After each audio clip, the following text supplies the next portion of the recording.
Le thème de ce soir est sur la rédaction scientifique et publication, qui a deux sous-thèmes. Et le premier sous-thème est sur Academic Writing and Publishing, qui sera présenté par le Dr. Greta.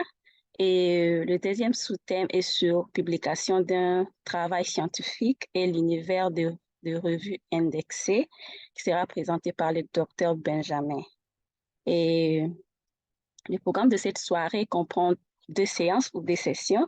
La première séance comprendra la présentation et la dernière séance ou session serait réservée aux questions et réponses.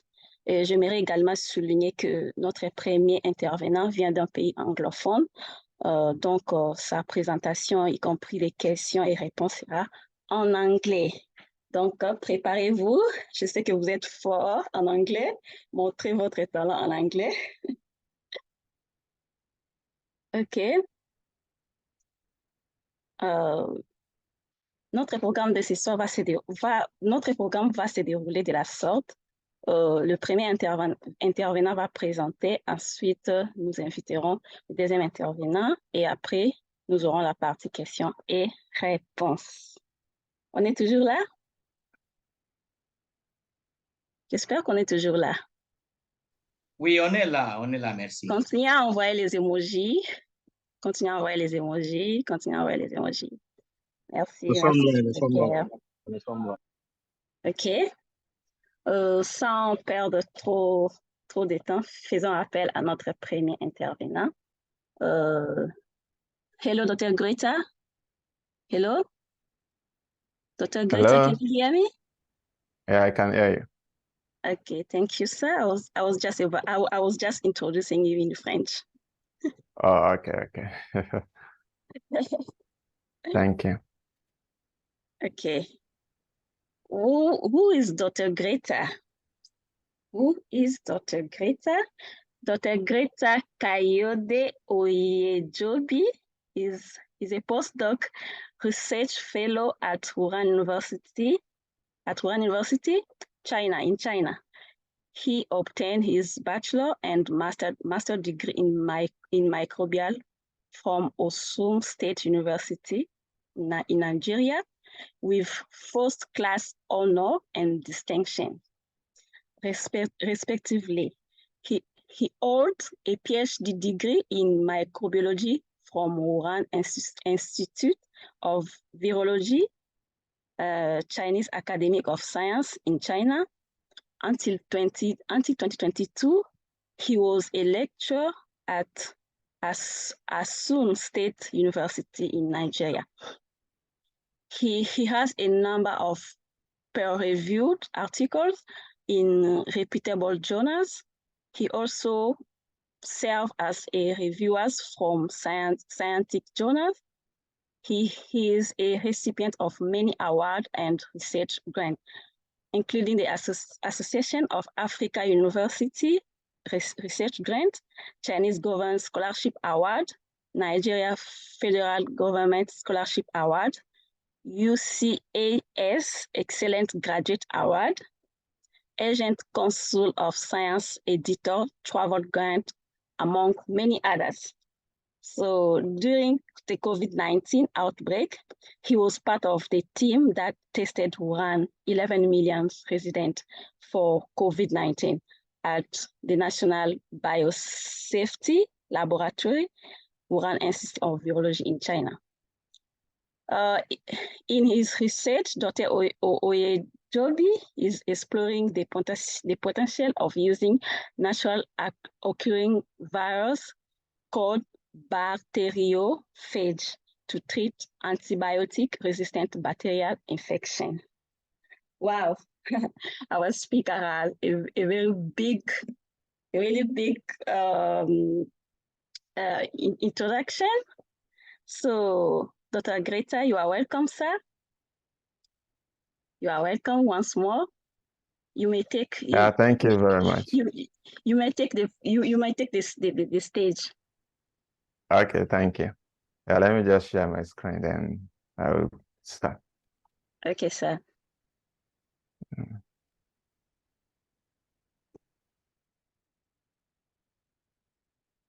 Yes. Excuse me.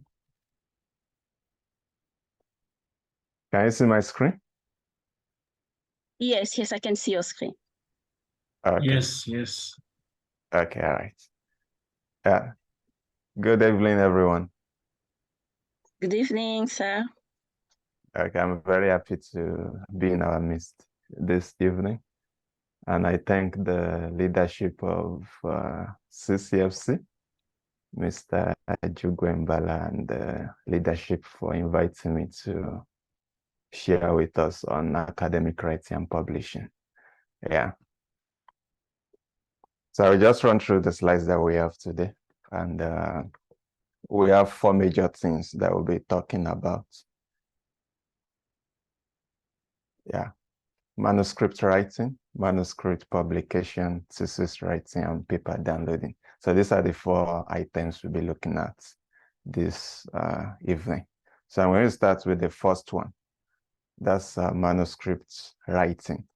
So I want to believe that this is very important to all of us because we will need this either for our graduation, if publication is required for your graduation, or even for your career development. You will definitely need to publish manuscripts in reputable journals. And usually there are different types of manuscripts that we have, but I'm presenting here about the 3 common types, which I want to also believe that we are familiar with. There's the full articles or the original articles. So usually these are just like research papers. Probably you have done a research, maybe you've done some experiments in the laboratory, or you have collected some information through questionnaire, you have analyzed your results, and you have your results and you have written the paper. That is a full-length article. That is an original article, a full research paper. So that is a type of manuscripts. Another one is review papers. So for review papers, probably you are trying to summarize the some ideas that have been written about a particular topic. So that can be a kind of review paper, or you want to give your own perspective to a particular theme in your research field or in your research direction.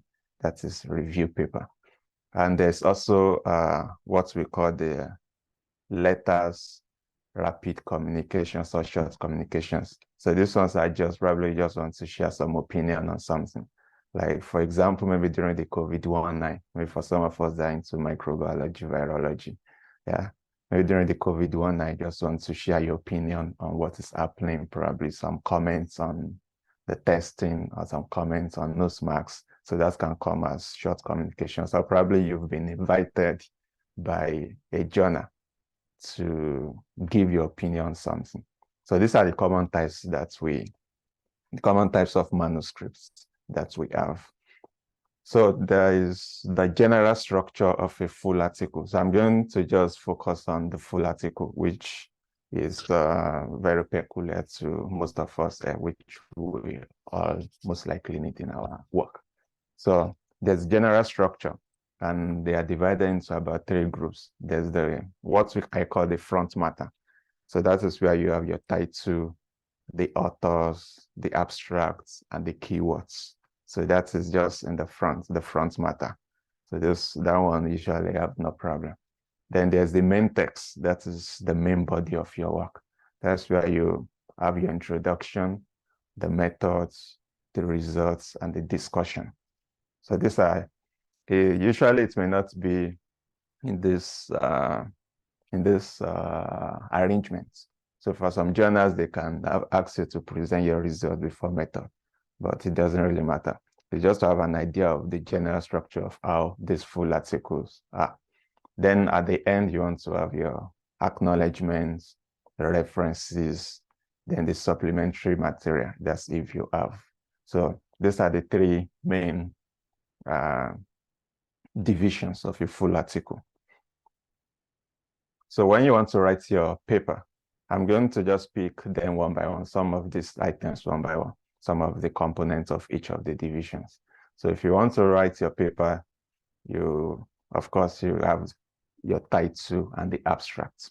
And for me, to give my opinion, my suggestion, usually I always advise that you write backwards.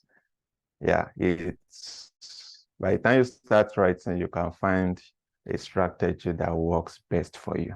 But for me, I feel this looks very easy and it works very well when you try to write backwards. So by writing backwards, I mean you start with your figures and tables because it is your work, it is your research, it is your experiment that you have conducted. So it will be easy for you to just make figures or tables from the results that you have. Then you go to your methods and your results. Usually methods is just maybe getting some methods from some other papers, or you add, or you have modified some methods, which is also very easy to write. Then your results, they are your results. Then the discussion. Then after that, you can now move to conclusions and introduction, then abstract and title. For me, I've found this to be very useful and a very simple way to start your work. So that's because another thing is that by the time you start with figures and tables, the methods and results, you'll be able to know how to conclude and you'll be able to know how to introduce your work.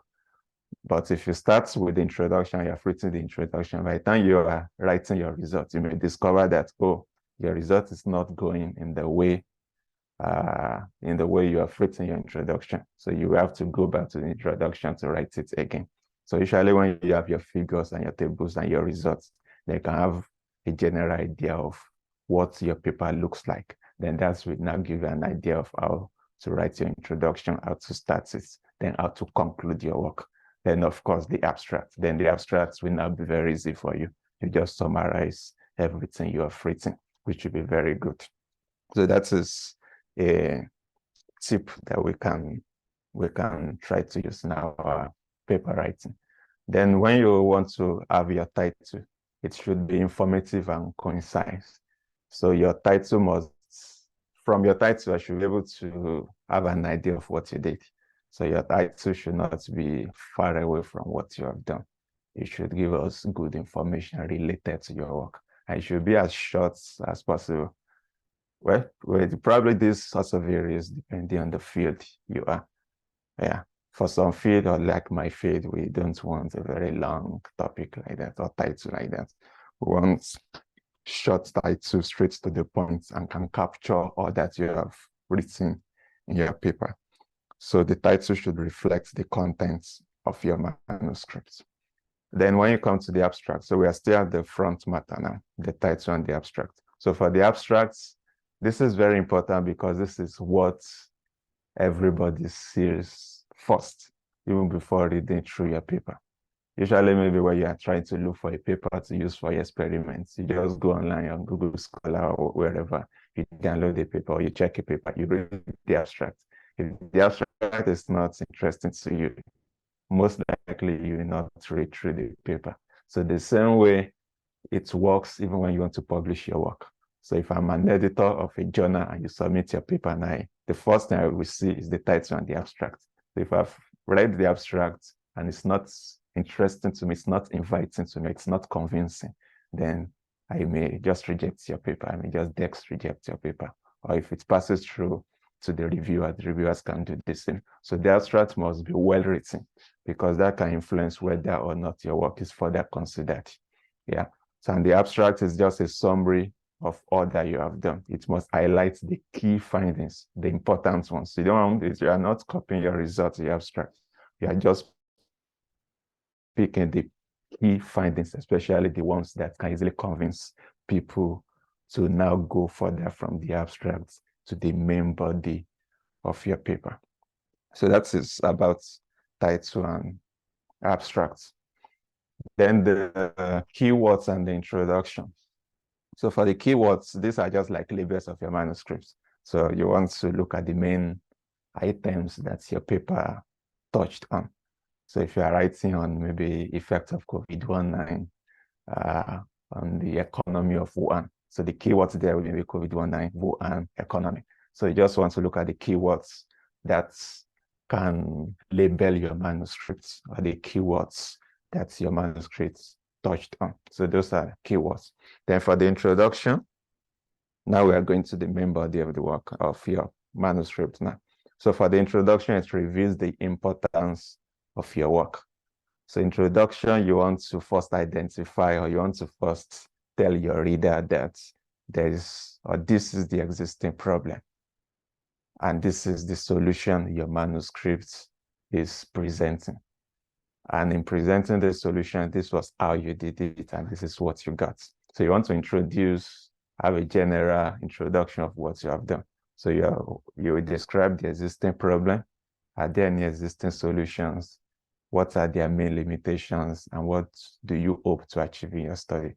Then you introduce the main scientific publication. So here you want to make sure that your work is well rooted in scientific publications or papers that have already been published. You want to relate so you want to start with what we already know to what you want to tell us. So you must be able to connect your work to what already exists in your field or in the research area on which your manuscripts, on which you're writing your manuscripts. So you must be able to relate it to existing scientific publications. Then of course it doesn't have to be too wordy. Usually some journals will say maybe about 1.5 pages or 1 page. It's just the introduction. But when you come to your thesis, it can be longer than that. But this is for manuscripts intended for peer review or intended for publication. So this is the introduction. Then coming to methods and results now. So some tips here is for your methods. The experiment should be reproducible. So you should make sure that the methods you are presenting are methods that can be tested elsewhere, and they can also get the results you have presented. Because that is just the main idea of the scientific community. So if I publish a work and I've used a particular method, probably I'm in China, somebody in the US should be able to pick my work, go through my method, and get the same results. That shows that my work is reproducible. And that is why we say that you should not forge your results, or you should not manipulate your results or manipulate your method. Report what you have done and report what you have gotten so that people can trust your work. So then another tip is you should not repeat the details of established methods. You can only summarize and provide reference. So probably a method you are using has already been published in another paper. You really don't have to copy everything. You can just say, okay, in this work, we use the method of Juguel et al. 2022 with a little modifications. So if I want to see that method, I can just go and refer to Juguel et al. You don't have to repeat and copy and paste what is already published. Then you provide reasons for each experiment you have presented. Of course, that is how we write paper. So you want to say that, okay, in order to test this, we used or we implemented this experiment. So there should be a reason for each of the experiments you have done. Then now coming to the results. Some tips here, you present only results essential for discussion. So maybe you have done your work and you have gotten several results, but you are only picking the results that you want to use for that particular manuscript and that you'll be able to discuss. So you don't want to put redundant results, maybe results that are just complementary, but they're not really important, or results that you will not talk about in your discussion. So there should be results that are going to support whatever idea you want to present in your paper and that you are going to discuss later. Then show data of secondary importance in supplementary material. So if you have so many results and you have picked the ones that are primary or the ones that are really essential for your discussion, the other ones you can just push them to supplementary materials so people can see it there and have a look if they're interested. Then use subheadings to keep results of the same type together. So if you have several results, but you can have some results that are connected, you can just group them together under the same subheading, under the same subheadings. So you don't have to have maybe figure 1 to 20. You don't have to have that. So probably out of the 20 figures, 5 are related to the same experiment. You can say figure 1A, 1B, 1C, 1D. then figure 2, figure 2A, 2B, 2C. So in that way, you are grouping your results together in a single figure, which makes your work more presentable. Then to the discussion conclusion. For the discussion is you are trying to tell us what your results mean. So you have done the experiments, you have some results. Okay, we have the results. What do they mean? So that is what you want to say in the discussion. What do these results mean? So it is also very important, just like I mentioned about your abstracts. Your discussion is also very important because that is where you will sell your results. That is why you will convince either the editor or the reviewer or even the general audience that your results are important. So, but you are not to repeat the results. Don't copy from results. You are just explaining the results and what they mean. You are not putting the results again. So in your discussion, you want to compare published results with yours, including works that are in agreement or either in agreement or disagreement with yours. So probably you've presented the results. You want to say our result is consistent with what has been reported before, or our result is in contrary to what has been presented before. So we should also know that in your discussion. So you also avoid speculations or statements that go beyond what your results can support. Yeah, this is very important. If you have written your paper, don't put statements that you cannot prove. Don't put statements that you don't have results for, because if it gets to the reviewers, they can disturb you, or they can give you a lot of problems. They can tell you to provide basis for the statements you are making. So only put statements that you can prove with your results. Then for the conclusions, in your conclusion, you want to conclude everything. So you want to now relate your work to the general audience, or you want to tell us how your work has advanced knowledge in your field. So you provide a clear scientific justification for your work and indicate possible applications and extensions. So probably there's some limitations, probably there's some limitations in your work. So you can also put it there. And how your work has contributed to existing knowledge. You should also put it in your conclusion.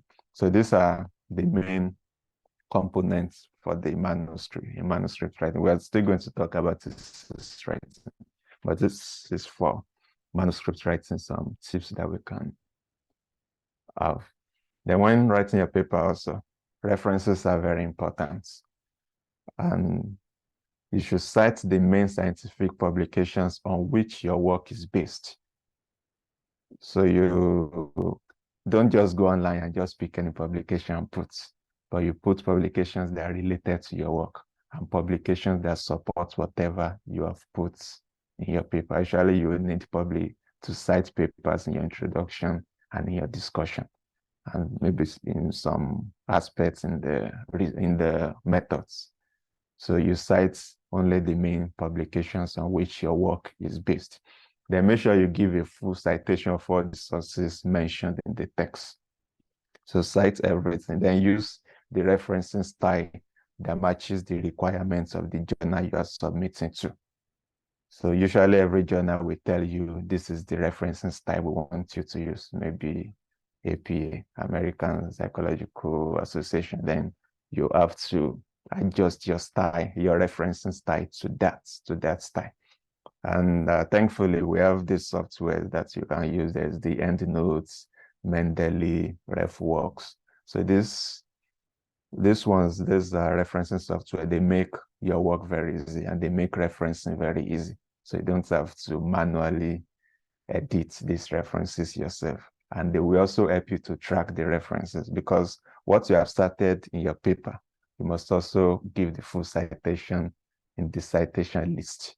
So, but if it is done manually, I can cite Junguelito in my paper, but by the time I'm getting to the reference list, probably I've forgotten to put it there. But if you use this referencing software, it will automatically update your references and make sure that nothing is missed. Yeah, so we can always make use of this referencing software. So some final checks for your paper.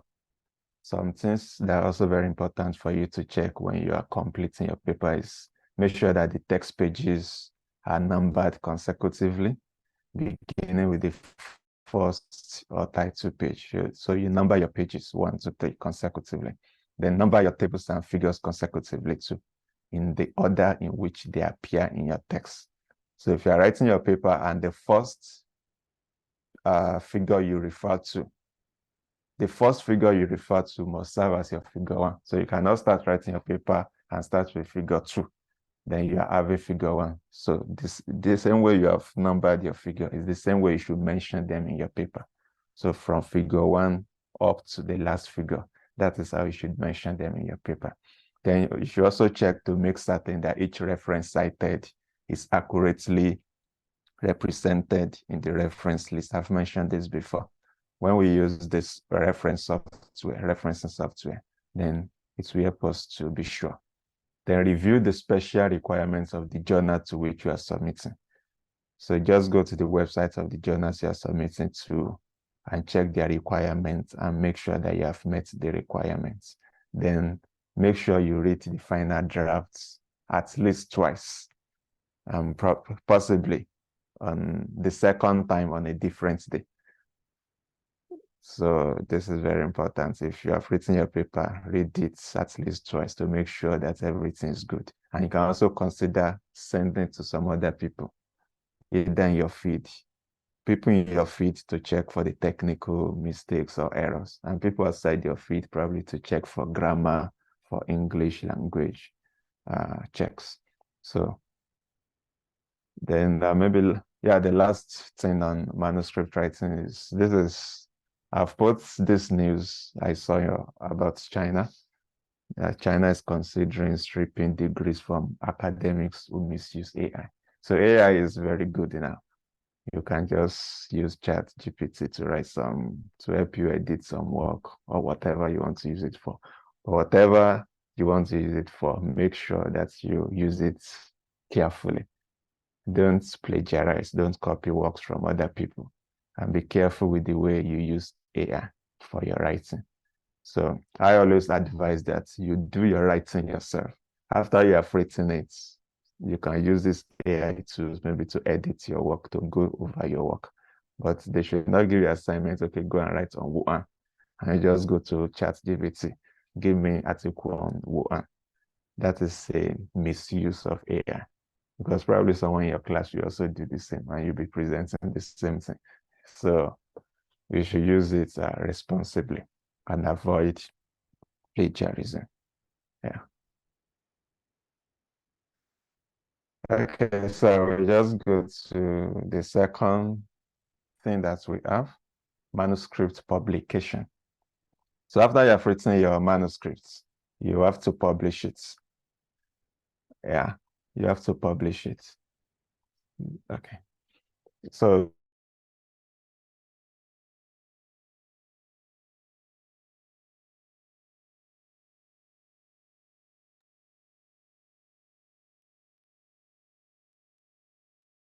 Hello, Dr. Greta.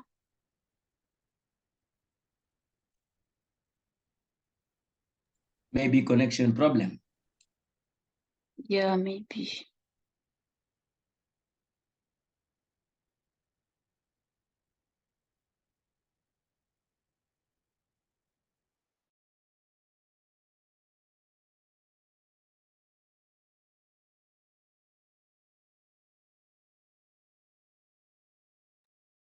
Hello, Dr. Greta, we can't hear you.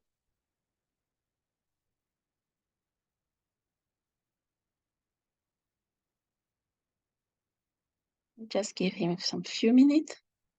Come back. hello, can you Yeah, hear me now? Yeah, yes, we can. Oh, I'm so sorry. It was my VPN that disconnected. Okay. You can see the Okay. screen. You can see the screen? Oh, Can you see the screen? no, we can't. Okay, let me share the screen again.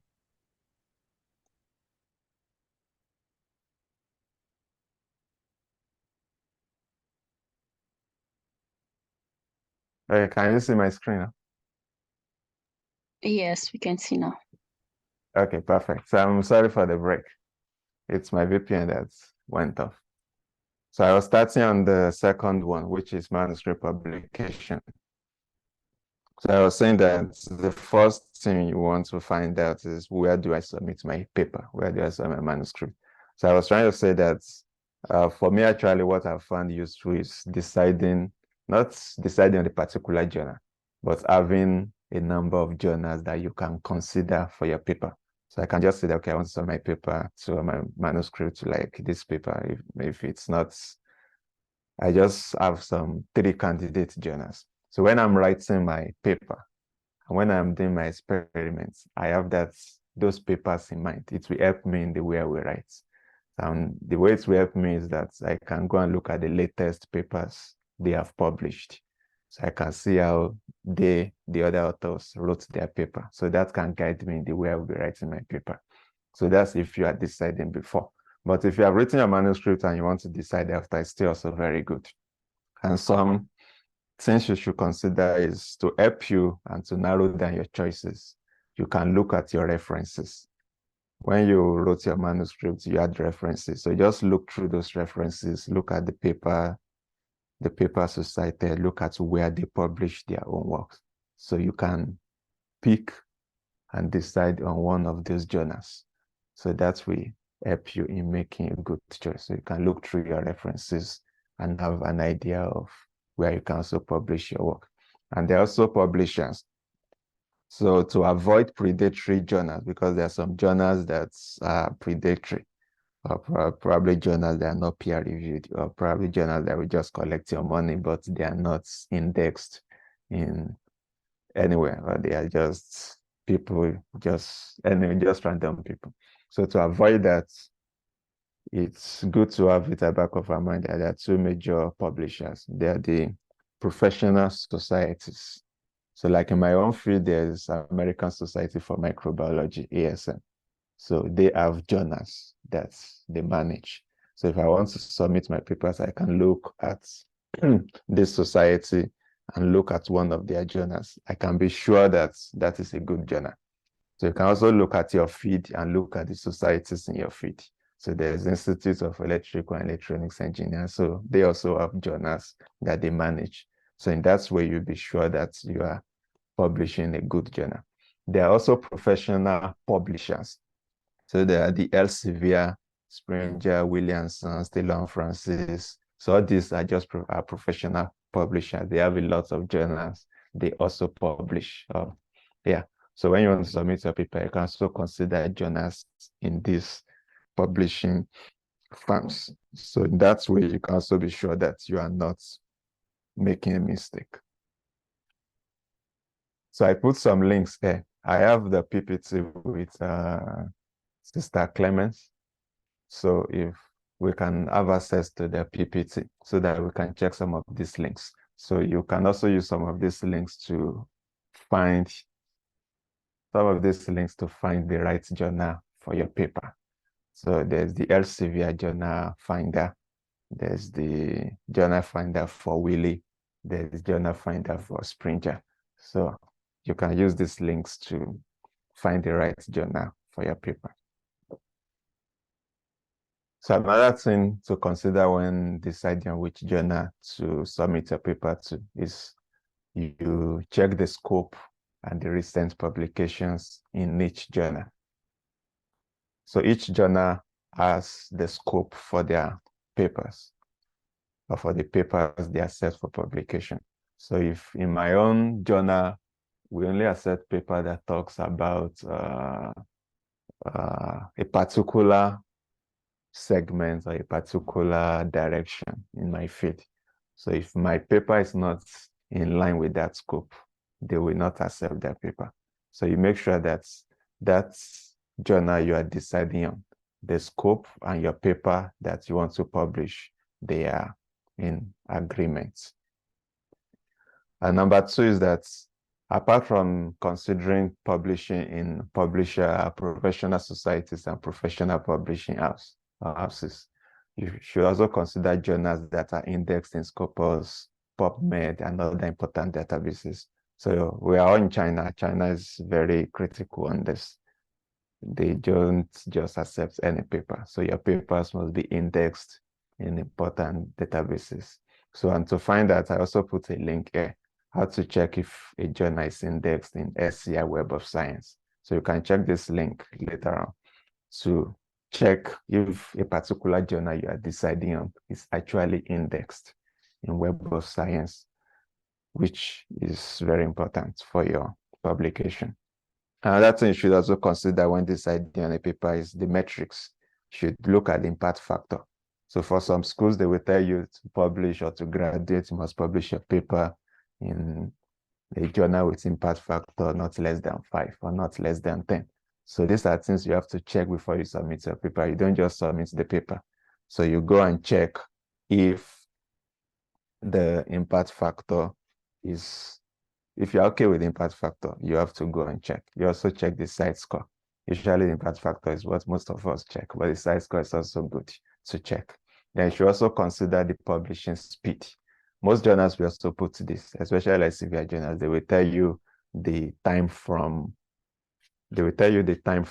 acceptance, the time from submission to peer review, from peer review to acceptance, from acceptance to publication. They will state that very clearly.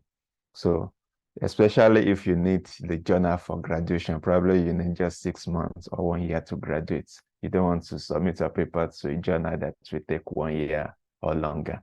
You want a journal that will publish your work quickly and very fast. So you should check the publishing speed too. Then finally, you decide on one journal. Do not submit multiple journals at a time. So you must submit to a journal. A journal must reject your paper before you go to another one.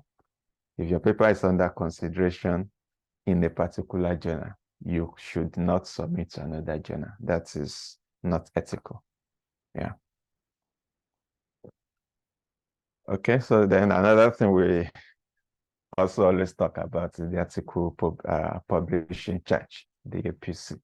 So this is also important because it has to do with money. And we are students, sometimes we don't have this money to publish the papers. But there are some ways we can go around this. The first one is, of course, because we are students and we are supervisors, discuss with your supervisor or your school before submitting your paper. So if you have done your work, you have written your paper, and you go and submit it on your own, most likely your supervisor or your school will tell you they are not concerned. They may not be ready to pay for the article publishing charge. So make sure you carry your supervisor along and let your supervisor be aware that you want to submit your work and probably has given you a suggestion on where to submit the work. And in China, as much as I know, supervisors or your college, usually they pay for the publication fees. So you don't have to worry about that if you have carried them along. So number 2 is if you don't have funds or means of paying publication fees. So probably you want to just publish a work on your own for your own career, but you don't have the funds to publish it. So there are 2 options. One is that you can consider hybrid or subscription journals. So these are 2 types of publishing or 2 types of journals. So there are the open access journals. Open access journals means that as soon as they publish your work, it is immediately accessible to everyone. That means that work is open access. But apart from being open access, there's also an option where you can have subscription journal. Subscription journals means that when I publish my work, it is not freely available to everyone, but it's only available to people who have subscribed to that journal. That means you have, maybe your school has subscribed, they pay the annual fees or the annual dues to the journal. Then I can access that work through my school. So those are subscription journals. So that's the difference between open access and subscription journals. So when you now talk about hybrid journals are the ones in between. That means when I want to publish a particular journal may have the option of hybrid. They can tell me you can either submit as open access. If it's open access, that means I have to pay the publication fee myself. But if I'm publishing through subscription journal, that means I don't have to pay for the publication fee. They just publish my work, but people will not be able to access that work except they have subscription, except they want to pay to access it, or they want to use their school access to get the paper. So that is hybrid journal. So some papers usually have this provision. Why some we just tell you they publish open access. That means you must pay. We don't have hybrid here. So this is the first option if you don't have funds. Another option is that you can request for a fee waiver, because most of us are from Africa, and usually they consider most of the African countries as low-income countries. So some journals have provision for most of our countries. So you can just write to the editor and just explain that, okay, I have this work that has just been accepted for publication in your journal, but I don't have the money to pay for the fees or the financial strength. So they can just grant you waiver or discounts in cases of genuine need. So either they waive it for you, you don't have to pay, or they give you discount. They can tell you, okay, you can just pay 20% of the fee. So these are the options by which we can avoid, or we can publish our papers if we don't have funds. So I also put links here, examples of journals which publish without publication fees. So I put some Springer journals, and I put some Elsevier hybrid journals. So we can check these links for journals that don't accept or that don't have publication fees if we are considering publishing our work. Okay, maybe to round up on this segment, let me just go through the overview of the submission process, maybe for some of us that don't know. So if you have written your paper, you are the author. So there's the editor and there's the reviewer. So if as the author I have written my paper, I will submit to the journal. So once I submit to the journal, it will go straight to the editor. What the editor will do is to check if your work meets the basic requirements. Probably your work has met the scope of the journal, you have used the referencing style, you have used their format, you have done the basic things. The editor will check it and can also check the technical aspects of the work. Okay, just overview of the work. Does the work make sense? Is the work scientifically grounded? Can just have a quick look on that. Then if the editor decides that your work is okay to move for peer review, then the editor will assign reviewers for your work. Then your paper will go to the reviewers. Then they will review and give recommendation. So if they review and give recommendation, they will send it back to you. So when they send it back to you, the editor will make a decision based on the reviewer's comments. So the decision can be, okay, there are just some minor revisions. Just make some minor revisions or make some major revisions, or okay, no. Based on the reviewer's comments, we cannot accept your paper. Then the editor will be the one to make that decision. Then they will tell you whatever they have decided, either to reject or to revise your paper or to accept your paper. That's if it has passed through, if it has a yes from the editor. But if it has a no, then it will just automatically tell you, no, your work does not meet our basic requirements, or your work, we are not interested in publishing your work. Then just note to you. Then you can decide to go to another journal. So this is just an overview of what happens when you want to publish your work. Okay, so that is on the second part for the publication. I hope we are following. Yeah. Okay. Are we Okay. together? Yeah. Okay. So I'm going to the third one, which is thesis writing. So this is also another aspect that is very important, because we need this for graduation. So we need so many things for graduation. We need thesis, we need publications. So we're going to the thesis writing now. So I'll just start by giving some tips that can help us even before we go to the writing now. Let's just look at some useful tips. One is that start early. So begin earlier rather than later. So don't let us make the mistake of starting to write our thesis when we have short time. As soon as you get admission for your master's or your PhD, start to write your thesis. You may not have the experiments, you may not have the results, but you can start with getting or reviewing literature. You can start with writing your literature review, maybe what we call chapter 1. You can start with that. Anything towards your thesis, just start. Don't wait until the end. For some of us, that probably your work is divided into segments. Maybe your work can be divided into chapter 2, chapter 3, chapter 4. As soon as you finish chapter 3, you can start to write it. You don't have to wait until you finish the whole project, then you now start writing. If your work is divided into several aspects, then you can start to write the aspects that you have completed. So by the time you are close to graduation, you will not have any pressure and you will not be running around.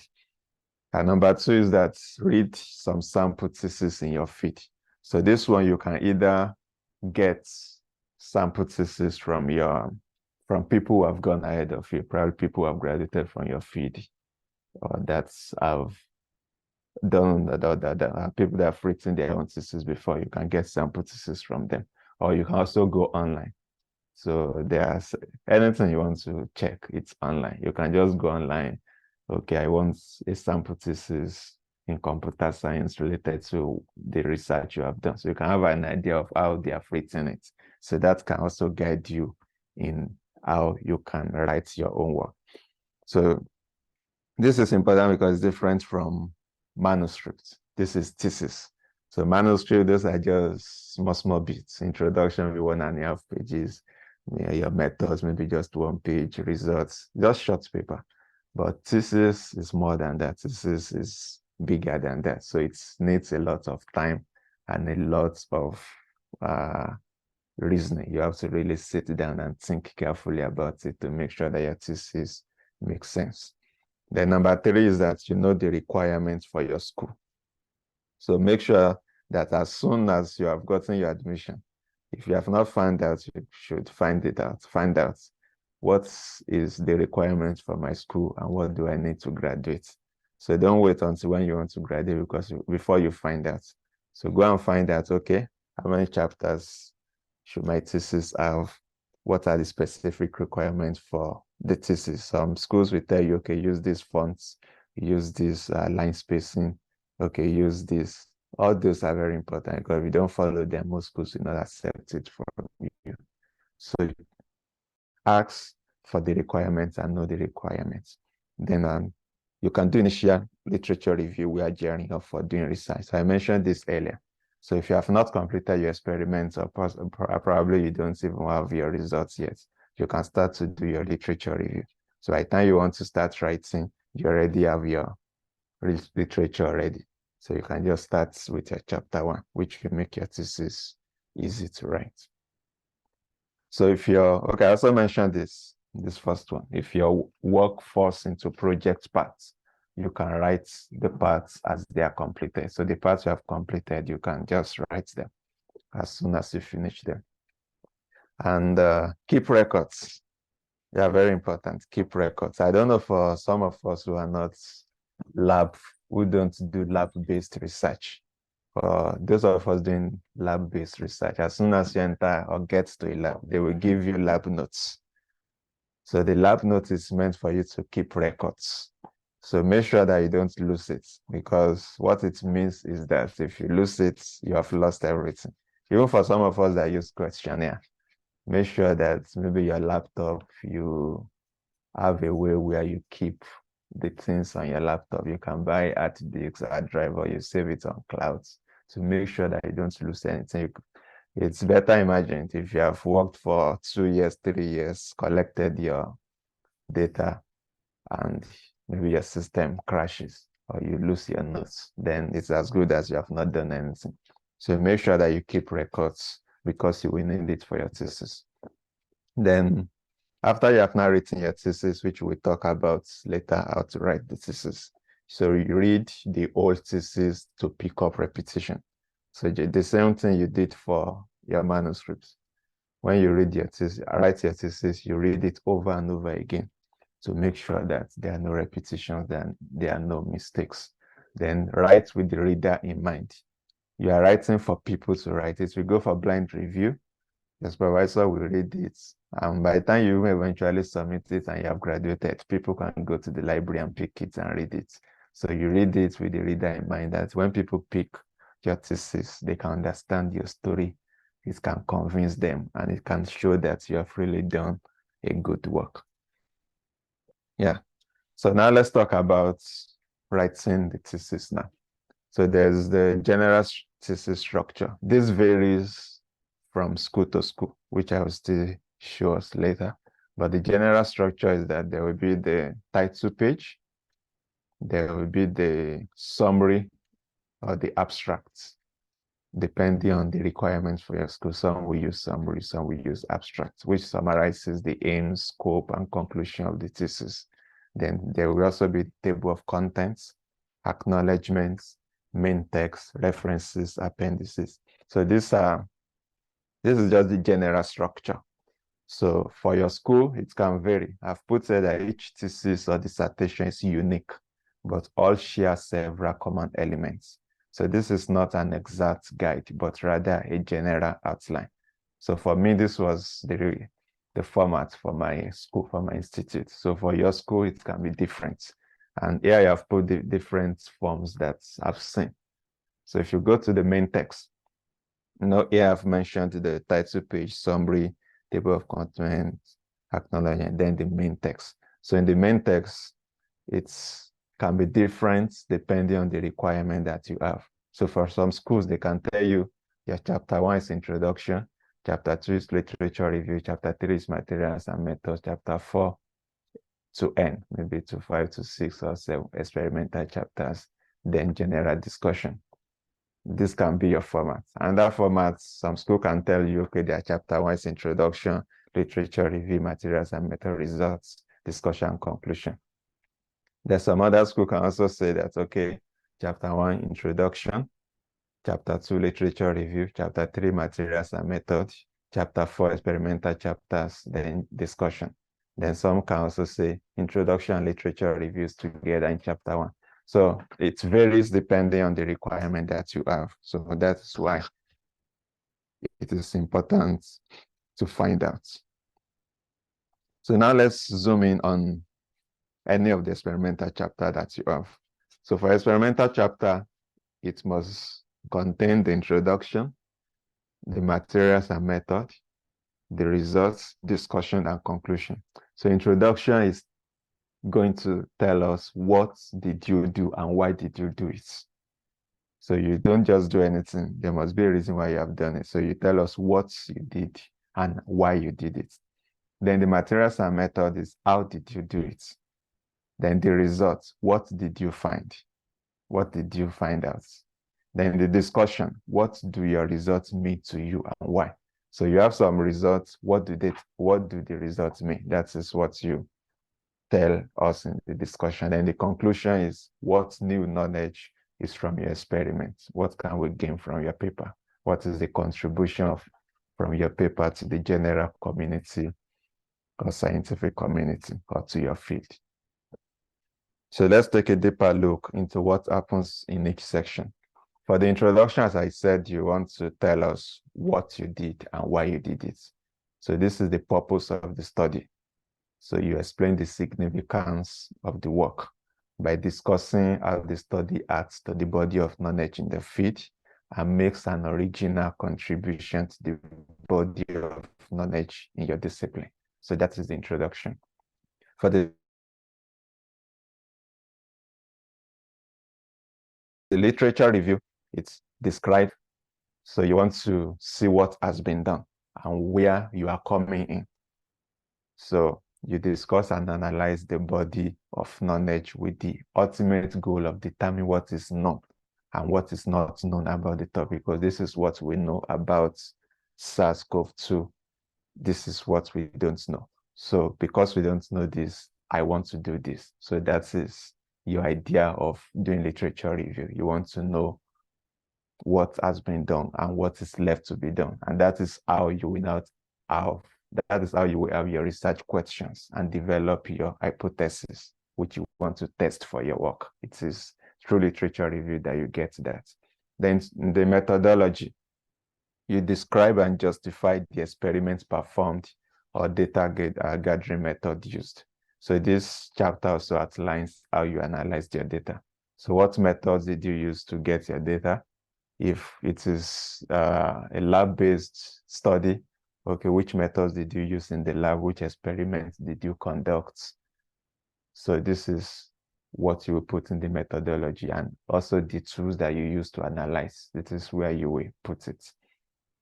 Then now going to the results. The result is what you have gotten from your analysis, from your experiments, from your research, or from your questionnaires, or whatever means you have used to get your data.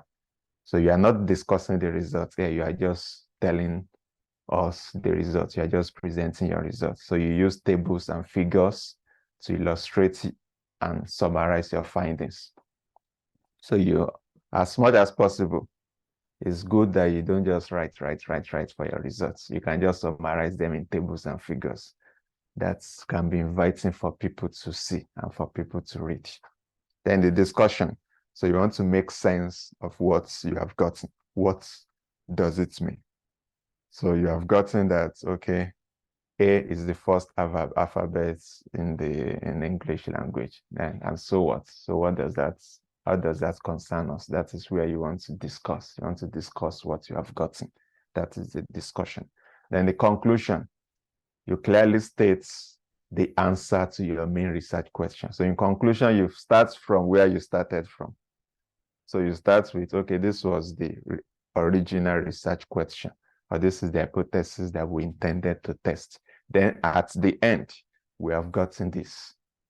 So you want to link your introduction with your entire work. Introduction, you have told us why you did the work. Then the conclusion is, okay, did you achieve your aim in your work? Then you can also outline the limitations of your study and propose some areas for future research. So this is what happens in each section of your thesis. So it's, of course, it's similar to what you had in your manuscript, but this is bigger than manuscript. This is a full thesis that summarizes your entire academic journey for your master's or your PhD.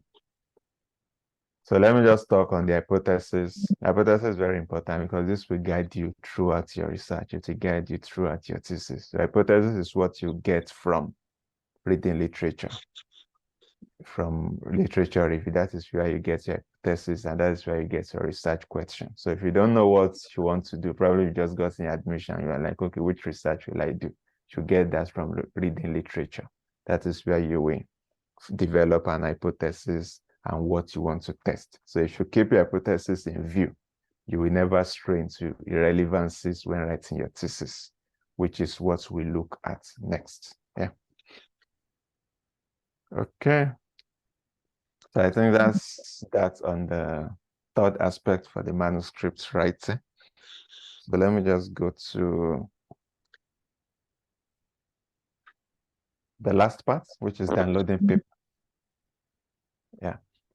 So sometimes if we want to download papers, we can have some difficulties, as I've mentioned. So probably some journals were published as hybrid journals, or they were published as subscription journals. That means the authors did not pay for the articles to be publicly available. So it is either you that wants to get the paper that will pay for it, or your institution where you are affiliated that will pay for it. So that is why some of these papers usually have restriction. So when this happens and you want to download the paper, there are ways by which we can do that. And that's, I will just share 2 ways with us. The first way is you can access the paper through your institution. So I mentioned earlier that our institution, most of the institutions in China, as much as I know, they subscribe to these journals. So like in my own school, One University, they subscribe to most of these journals, SCV and Springer, so I can access most of these journals because somehow my school is paying the fees, so I don't have to pay. So if the journal or if the paper is blocked, I can just use my institutional address to get it. So let me just show us how this is done. So imagine I want to get this paper, this biology of a low grade nickel, copper, cobalt, sulfide ore. So I want to get this paper. So now I cannot access it because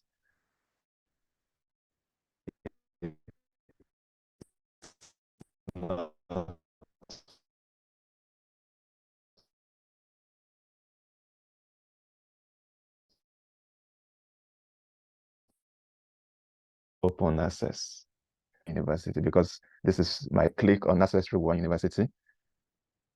Immediately I can see the paper, view PDF, because I have institutional access. So I can have the paper. But so now I have the paper. Then I have the paper and I can download it there. So it's okay.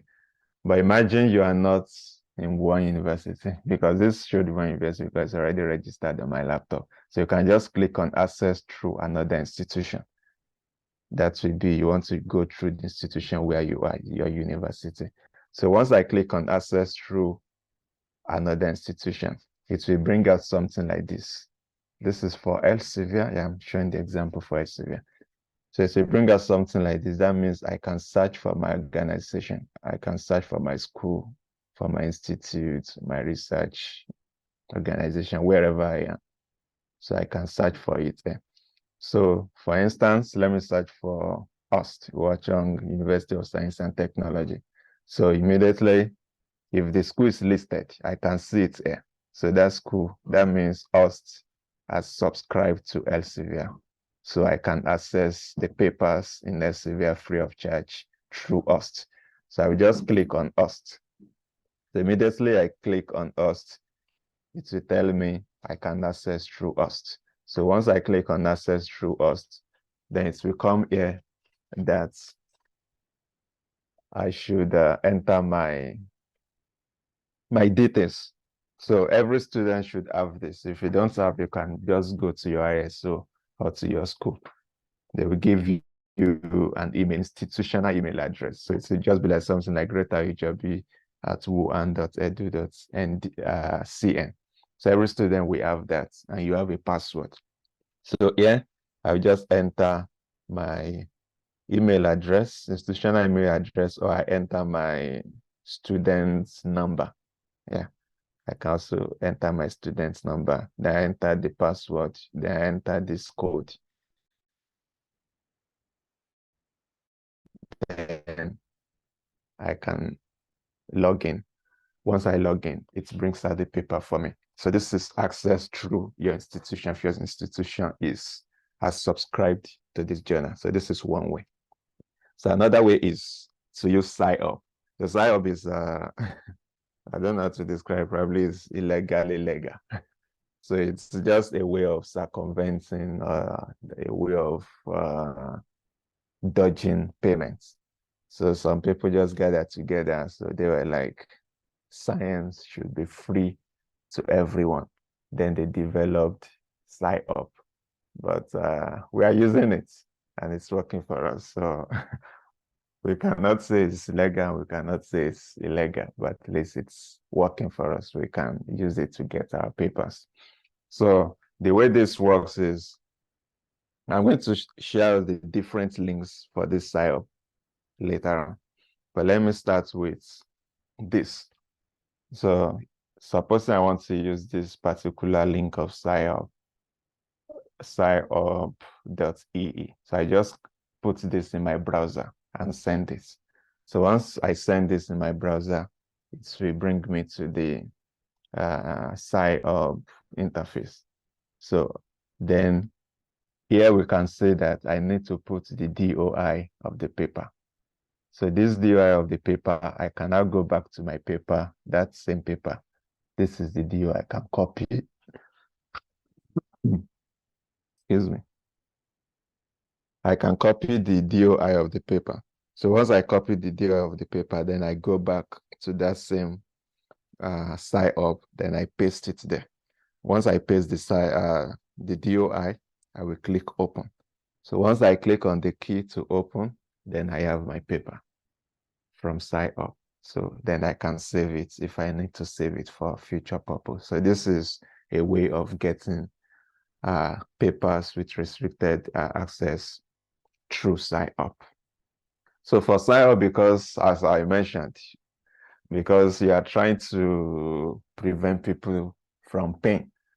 So that means that if I access papers through sign-up, the journals will not get money. The journals will not get their money.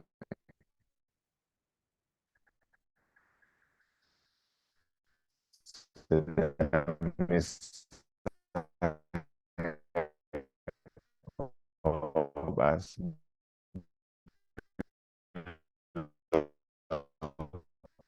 their money. So what happens with is that sometimes of the they have blocked it, and I cannot use .st. It works pretty well, so we can use this to get any journal, most of the journals. Maybe the only ones you cannot get are those that have recently been published. So it will just tell you they don't have it yet, but after some time, then they will have it in their database. Then you can be able to download the papers.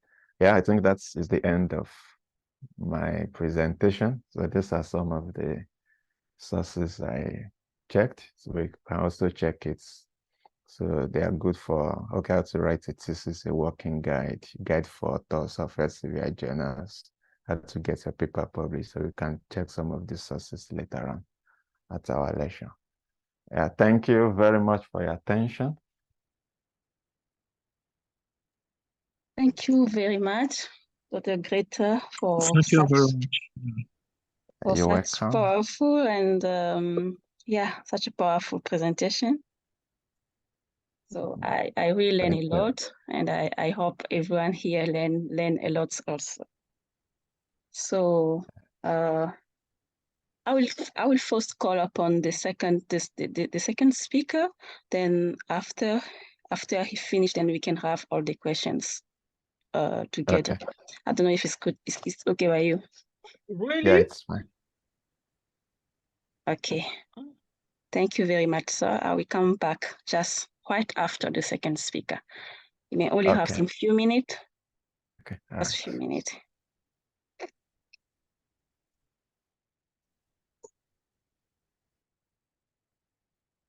Allô? Êtes-vous toujours là? On est toujours là? Vous êtes toujours là?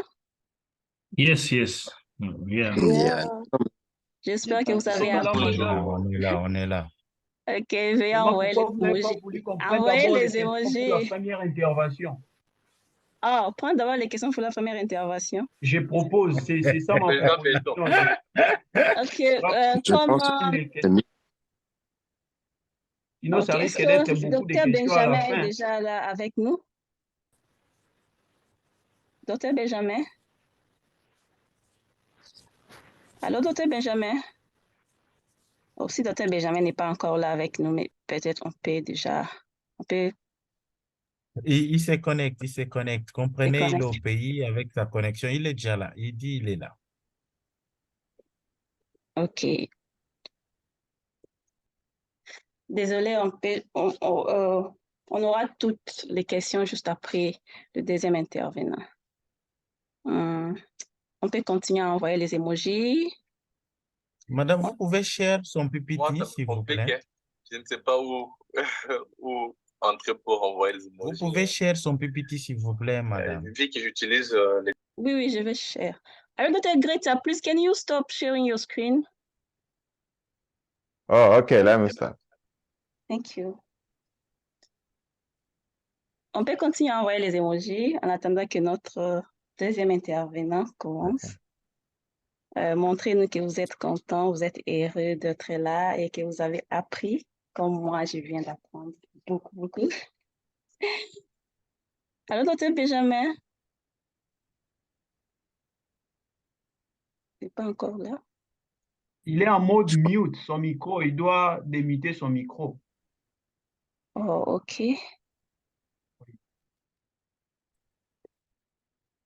Allô, docteur Benjamin, Il me dit il a vous un problème m'entendez? d'ouvrir son micro. Docteur Benjamin, votre micro est muté. Votre micro est muté.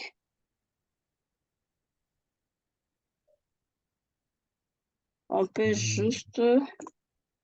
Permettez-moi de donner juste une brève introduction de Dr. Benjamin en attendant qu'il se connecte. Qui est Dr. Benjamin?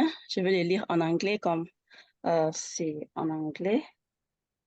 Dr. Benjamin Mwadi Makengo, il est PhD, professor and researcher at the University of Kinshasa and social science faculty member of Falcon Academy of Science.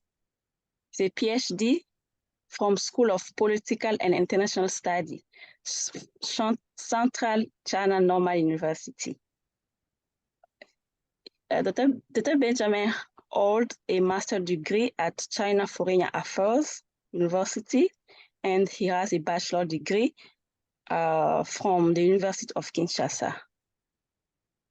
He is recipient of various training, including 2 at Jinhua University and the Kennedy School of Government, Harvard Science. He's a lecturer, he's a reviewer, one of academia editor and author of numerous of scientific publications. C'est Dr. Benjamin. Je ne sais pas s'il est déjà parmi nous.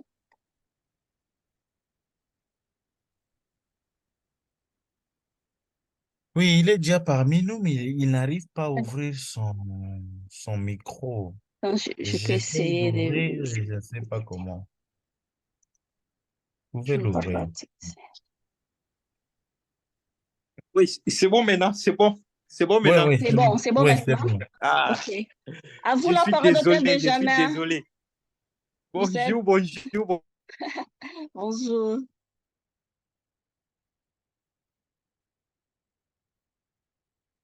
Bonjour. Bonsoir chez vous, je pense. Bonsoir. Allô, êtes-vous là? Allô? Oui, on est là. Yeah. Oui, je suis désolé. Désolé, vraiment, c'est le problème technique ici. Je n'arrivais pas à ouvrir mon micro, quoi.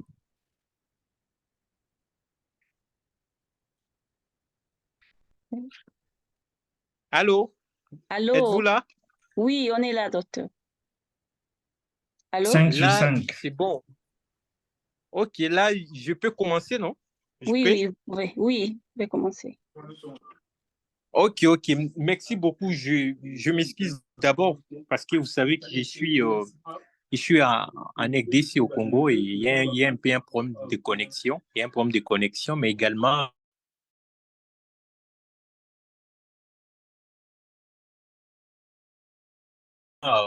je suis pas vraiment santé et je me débrouille avec le moyen de bord, donc c'est compliqué. Et je suis quelque part où voilà, je ne suis même pas devant ma machine et donc j'utilise seulement mon téléphone. Et de cela qui serait très rapide pour que je ne sois pas trahi avec les histoires de charge de batterie.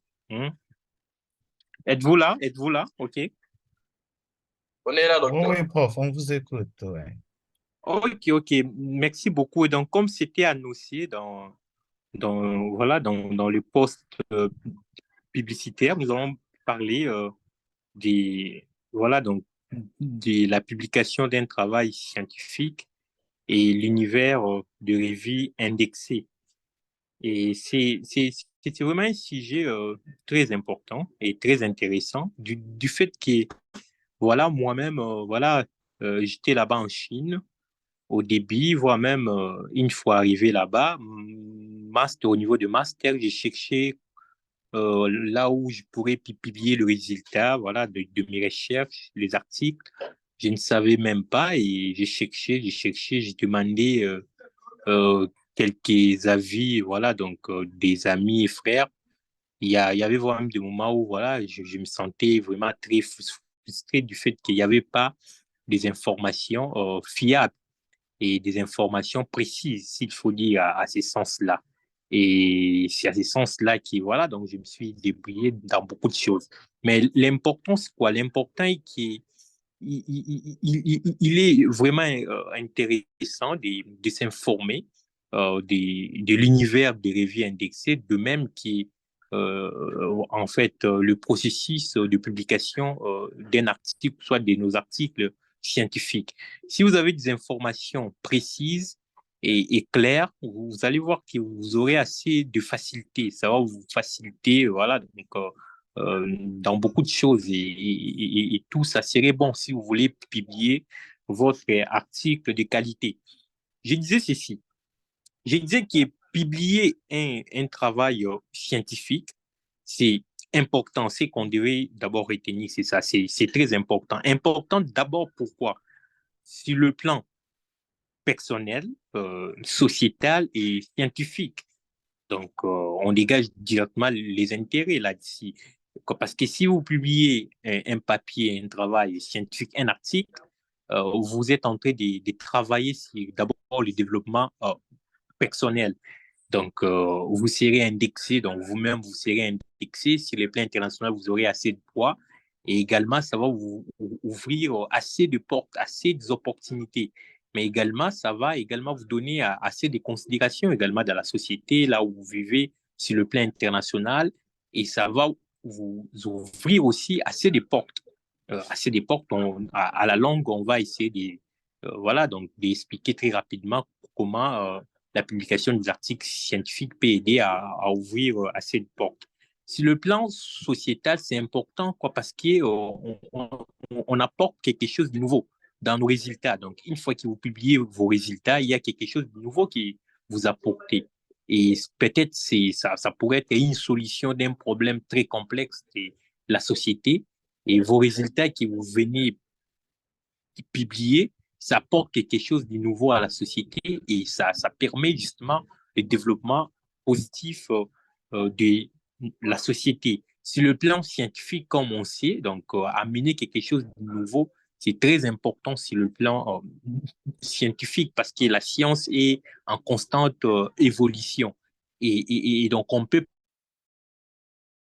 pas justement laisser les autres travailler pour nous, travailler dans l'évolution de la science. Nous également, si nous avons quelque chose, la tête, le cerveau, on a intérêt à apporter quelque chose de nouveau à la science pour permettre à la science d'évoluer. Et donc, pour publier un travail scientifique, je pense que le docteur qui a présenté son travail avant moi, il a essayé de vous parler des problèmes, comment venir avec le problème. Le problème, vous travaillez sur ça, revue de la littérature, et jusqu'à ce que vous allez accoucher, venir avec le résultat.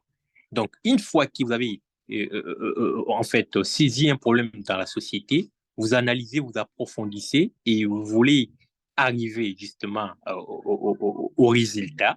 Donc, il est intéressant que vous puissiez communiquer vos résultats.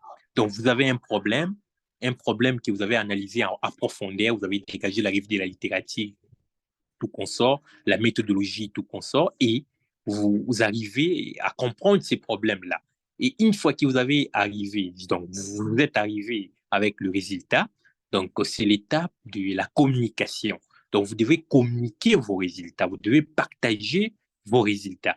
Et le moyen de partage de résultats, ça, c'est divers, quoi. Ce sont des moyens qui peut être oral, voilà, donc, ou soit écrit. Et donc, vous pouvez utiliser, voilà, donc, le moyen des conférences. On parle des conférences, des séminaires, des colloques. Vous pouvez, voilà, donc, venir et présenter vos résultats. Mais également, vous pouvez choisir la logique des écrites. Donc, aller dans une revue des qualités indexées et publier vos résultats. Donc, c'est ça qui va constituer, en fait, le socle de notre communication. Donc, comment publier, ou soit de quelle manière présenter vos résultats dans pour que ça soit publié dans le revue indexé de qualité. Et je vous dis déjà, en passant très rapidement, que vous voyez que voilà, donc je ne suis pas dans des conditions requises pour vous communiquer vraiment de manière détaillée en profondeur. Je pense qu'à la longue, à la longue, nous aurons encore une autre conférence où nous allons aborder ces sujets à profondeur. Ici, je vais aller très rapidement, juste en passant, pour ne pas justement, donc voilà, donc abuser surtout avec le charge de batterie ici, donc c'est compliqué. Donc, publier dans une revue indexée. Pourquoi parler de revue indexée? Pourquoi c'est vraiment un univers? Donc, c'est vraiment un univers. Pourquoi? Parce qu'il y a à boire et à manger dans le revue indexé. Parce qu'une fois vous arrivez à comprendre le problème, vous faites tout et vous avez le résultat, il faut le publier dans une revue indexée. Et dans le revue indexé, il y en a plusieurs. Et je pense qu'on peut nous balancer notre slide, le PPT là. Voilà. Donc, il y en a plusieurs. Donc, nous avons plusieurs revues indexées. Et il y a deux revues, voilà, donc on qualifie des revues rédactrices. Et il y a des revues de bonne qualité également. Mais l'important, c'est quoi? L'important est que dès que vous avez travaillé, il y a des travaux qui prennent voire même 2 ans, 3 ans, 4 ans, 5 ans. Il y a notre article qui sera publié au mois de novembre. Ça a déjà fait 3 ans. Donc, on travaille là-dessus avec ce problème-là déjà 3 ans. Imaginez, c'est là 3 ans. Et vous avez fait 3 ans bosser pour un problème, pour un article, et à la fin, vous allez publier ça dans une revue prédatrice. Donc, c'est grave. Le revue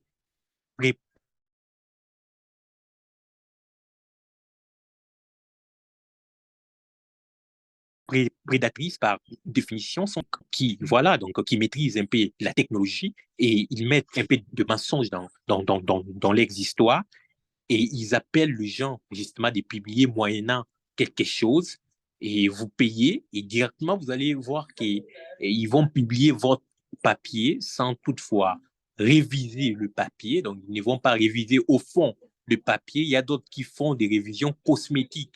Ils révisent seulement de manière cosmétique votre papier et ils vous demandent le moyen, les sous et vous donnez et ils vont publier très rapidement votre papier. Il y a d'autres voix même qui ne révisent même pas. Et ils vont vous faire des éloges tout consort et ils vont publier votre papier.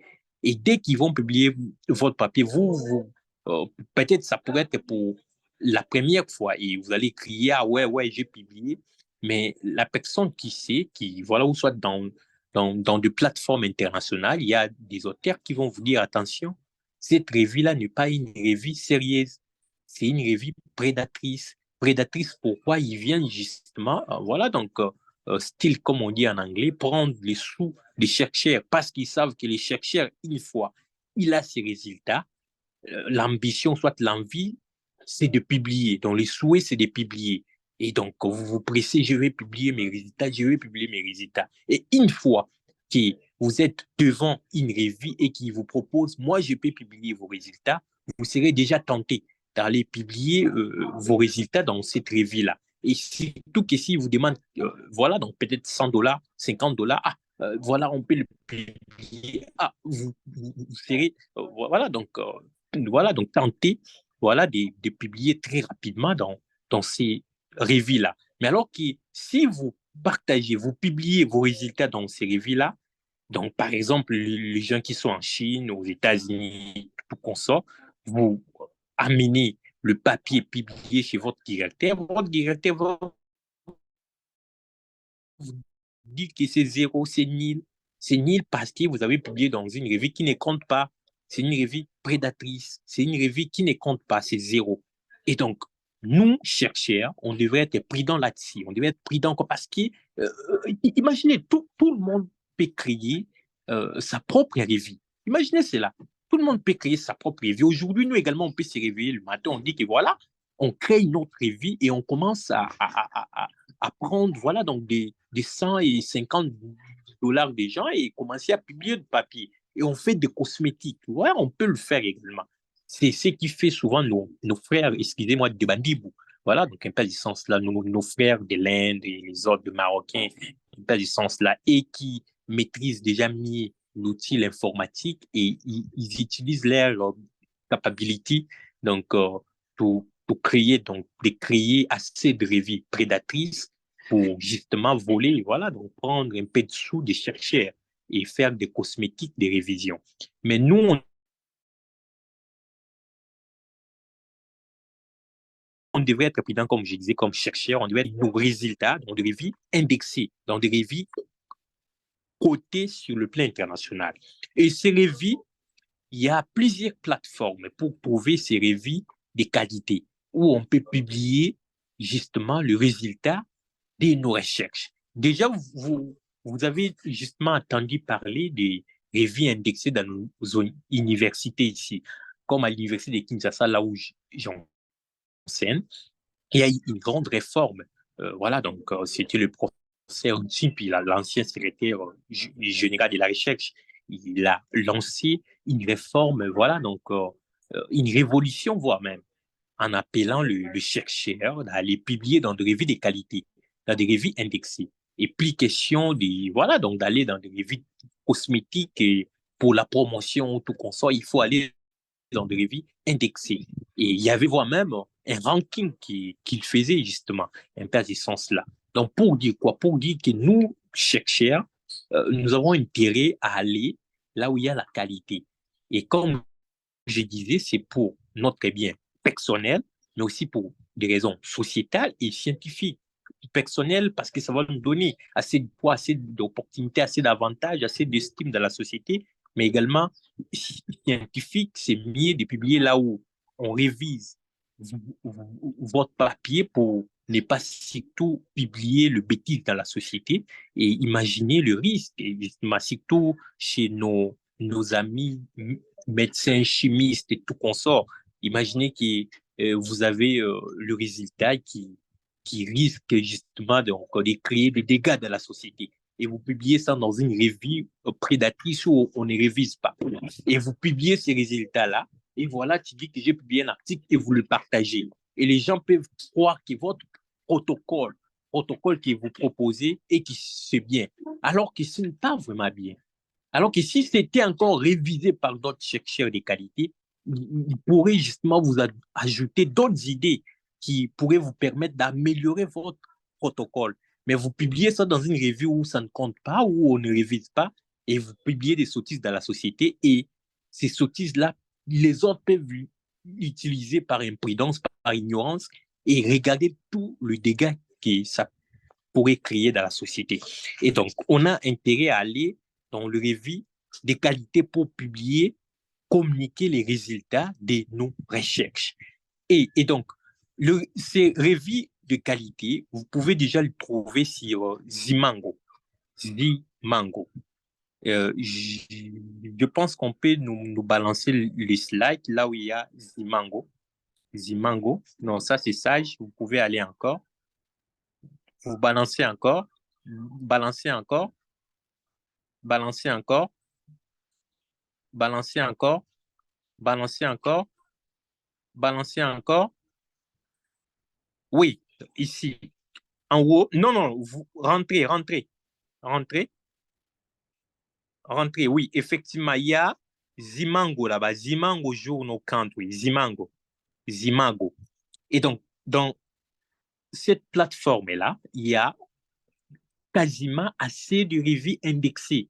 Pas seulement le revue indexé du continent européen ou soit américain, il y en a également de revues indexées du continent africain.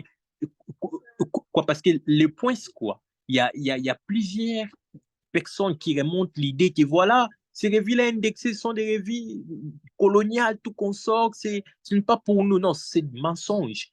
Le revue indexé, il y en a également pour le continent africain, juste qu'ils sont incapables, ces gens-là, d'aller publier dans des revues de qualité, et de cela qu'ils acquisent, voilà, donc d'autres revues là coloniales, mais alors qu'eux-mêmes, des revues et ils pensent ne pas être des coloniales, ce sont des revues.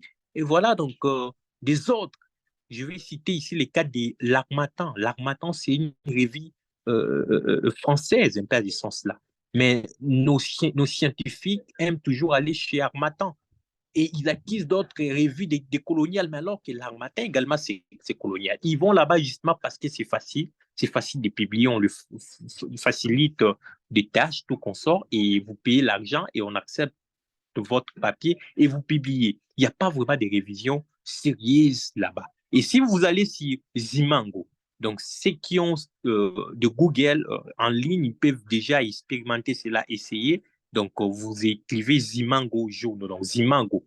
Vous cliquez, vous entrez. Dès que vous entrez, on va vous afficher Research, Search. Donc Research. Donc vous pouvez taper justement le thème. Si vous êtes un chimiste, vous pouvez seulement écrire chimie, ou soit chimie organique, vous écrivez dans research, là où on cherche, vous écrivez seulement chimie organique. Et vous allez voir assez de revues qui ont le focus et la chimie organique, ça va justement apparaître. Et vous allez choisir l'une des revues là où vous pouvez publier votre papier. Et un peu à ce sens-là. Et sur Zimango, vous allez voir qu'il y a même le ranking. Il y a les rankings. Il y a le revue des qui 1, il y a le revue des qui 2, il y a les revues des qui 3 et il y a les revues de qui 4. Revue des qui 1, cela veut dire quoi? Cela veut dire tout simplement que s'il y a autant de revues indexées sur Zimango, les qui 1, cela veut dire le 25%. Le 25% de meilleures revues, de meilleures revues dans toutes ces revues-là. Donc, qui est cela veut dire le 25% de meilleures revues de toutes les revues des Zimango. Là, c'est le qui 1. Donc, si vous pensez que vous êtes fort, vous pouvez publier dans le qui 1, allez-y dans le qui 1. Vous pouvez, moi, je vous encourage. Je vous encourage. Donc, vous avez votre papier, vous améliorez ça très bien. Et pour publier dans ces revues-là des qui 1, il serait mieux de faire la duplication, la technique de la duplication. Vous allez dans une revue que vous pouvez sélectionner si Zimango, par exemple, qui se focalise sur, par exemple, la politique internationale, soit la chimie organique, soit sur la médecine. Vous regardez, donc si vous cliquez cela, pour savoir si c'est l'arrivée de qui 1 ou soit de qui 2, vous descendez jusqu'à la fin. Vous allez voir, on a écrit là-bas qui 1. Donc, vous allez voir là où on a mis des couleurs. On va dire que cette revue est de qui 1, de qui 2 ou soit de qui 3. Et vous pouvez entrer à l'intérieur du site de la revue et vous téléchargez un papier déjà publié dans cette revue que vous avez choisi. Et vous comparez ce papier-là avec le papier que vous avez écrit. Vous comparez cela, donc vous faites la duplication. Si là-bas, ils ont commencé par l'introduction, vous aussi, vous regardez. Ah, ils ont commencé par l'introduction. Est-ce que moi, je ne peux pas commencer par cette introduction? Ah, cette introduction, est-ce que moi, je peux également le faire? Vous essayez d'adapter votre papier sur base de la logique de cette revue-là. Donc, c'est la technique de la duplication. Donc, vous dupliquez le procédé que les autres ont utilisé pour publier dans cette revue-là pour que vous arriviez également à publier dans la même revue. Donc, c'est une ligne de technique. Si vous êtes au début, un peu de ce sens-là, ça works, comme on dit. Donc, c'est une technique que moi j'ai utilisée au début pour publier mes papiers, un peu de ce sens-là. Je cherche un article que je vois que ça correspond avec mon domaine et je vois la manière dont les messieurs agencent les idées. Moi aussi, je suis la logique et je crée mon propre papier, un peu à ce sens-là. Et donc, il y a deux revues de qui un. Si vous pensez que vous êtes fort de publier dans ces 25% de meilleures revues sélectionnées sur Zimango, oui, vous pouvez, ou soit vous pouvez aller sur Kidé, le revue de Kidé. Donc, si vous sentez que ça ne va pas sur Ki1, on peut rejeter votre papier, ne vous fatiguez pas. Allez sur le revue de Kidé, cherchez une revue de Kidé, vous pouvez aller publier là-bas. Si Ki2, ça ne va pas, vous descendez sur Ki3. Si Ki3, ça ne va pas, vous descendez sur Ki4. Donc, Zimango, vraiment, donc c'est une plateforme voilà, donc, reconnue et c'est accepté partout aux États-Unis, Chine, tout consort. Je pense qu'il y a ceux qui font le postdoc voilà, au niveau de postdoc, voire même d'autres pour devenir docteur dans leurs universités. On exige que vous devez publier dans une revue de qui un, par exemple. La revue que vous publiez, ça devait être de qui un, ou soit de qui des. Pour savoir que c'est là, vous devez aller sur Zimango. Vous tapez le nom de la revue, là, ou soit vous tapez votre domaine, le domaine, ou soit le terme de référence de votre article, et vous allez voir les revues vont apparaître, et vous choisissez la revue de qui un, par exemple, qui, voilà, votre université pourrait accepter cela, un peu à ce sens-là. Et donc là, c'est une grande plateforme. Zimango, c'est une grande plateforme que vous pouvez trouver plusieurs revues. Et le revue voilà, donc des renoms un peu à ce sens-là. Hormis Zimango, vous pouvez aller directement dans des grandes plateformes, des grands éditeurs. Je voulais parler des grands éditeurs. Les grands éditeurs comme Francis et Taylor. Taylor et Francis. Vous pouvez rentrer dans le slide au début vraiment. Au début dans mes slides. Au début, il y a Francis et Taylor là-bas. Au début vraiment, au début.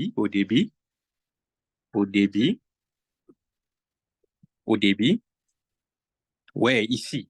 Ça, c'est Francis et Taylor. Non, vous rentrez. Non. Rentrez encore. Rentrez, non. Rentrez. Rentrez au début. Rentrez au début. Rentrez encore. OK, c'est ça. Ça, c'est Francis et Taylor. Francis et Taylor, c'est un grand éditeur. Et à l'intérieur de Francis et Taylor, il y a plusieurs revues là. Revues de tous les domaines. Revues de tous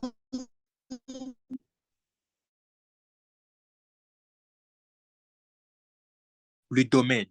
Si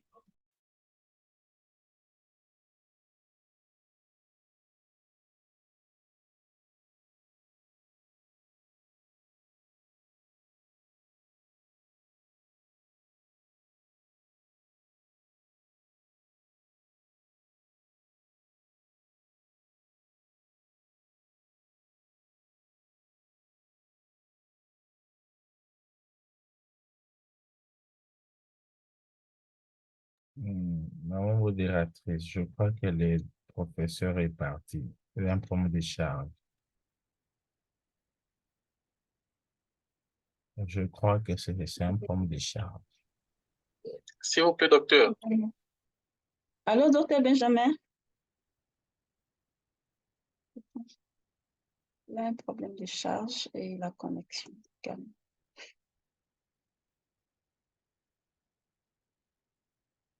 Oh, il est là.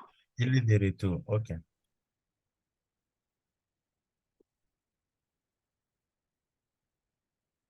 oui, ils sont là-bas, la maison. Je suis dans une... La maman fonctionnaire, bonjour. Allô? Je suis là. Allô? Okay. Allô, je suis là. Je suis là. 5 minutes. Oui, allô, je suis là. Allez-y, on vous écoute. Allô, docteur Benjamin? Oui, je suis désolé, toujours. Ok, merci beaucoup. Je suis désolé, problème de connexion et assez d'appels. Il y avait assez d'appels, je voulais couper l'appel et je vis directement et ça a sauté, je ne savais pas. Donc ça, c'est Francis et Taylor. Taylor et Francis, je disais que c'est un grand éditeur. Et à l'intérieur, là-bas, il y a plusieurs revues chez Francis et Taylor.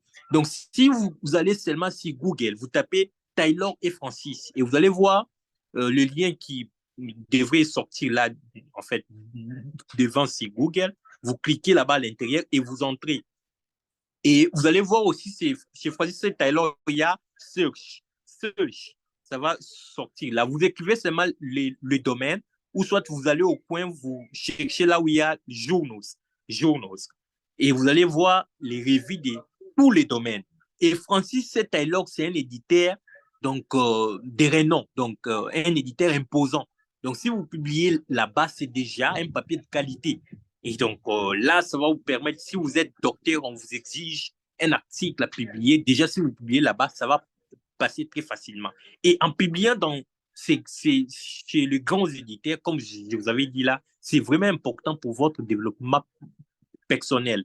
Et donc, vous aurez assez d'opportunités, vous allez gagner assez de choses. Vous cherchez un postdoc, c'est facile à trouver un postdoc. Vous appelez quelque part, Banque mondiale ou quoi, c'est facile de le faire si vous avez de papier de qualité dans le revue de des noms comme chez les grands éditeurs comme Francis et Taylor. Vous pouvez en fait passer le slide. Allons sur Sage. Sage. Vous passez le slide. Voilà, Sage. Vous rentrez. Non, vous rentrez. Rentrez encore. Rentrez encore. Voilà, Sage est là. Ça, c'est aussi Sage. Sage Journals. Sage également, c'est un grand éditeur imposant. Donc, dans le monde de revues indexées, moi-même, je sais, j'ai envoyé plus de mes articles là-bas. Il y a d'autres, voilà, refusés. Il y a un qui sera publié dans les prochains jours et d'autres refusés un peu de ce sens-là parce que ce n'est pas facile de publier chez Sage. C'est un éditeur imposant. Et si vous publiez dans ces éditeurs, comme je vous avais dit, vous avez assez d'opportunités. Et donc, voilà,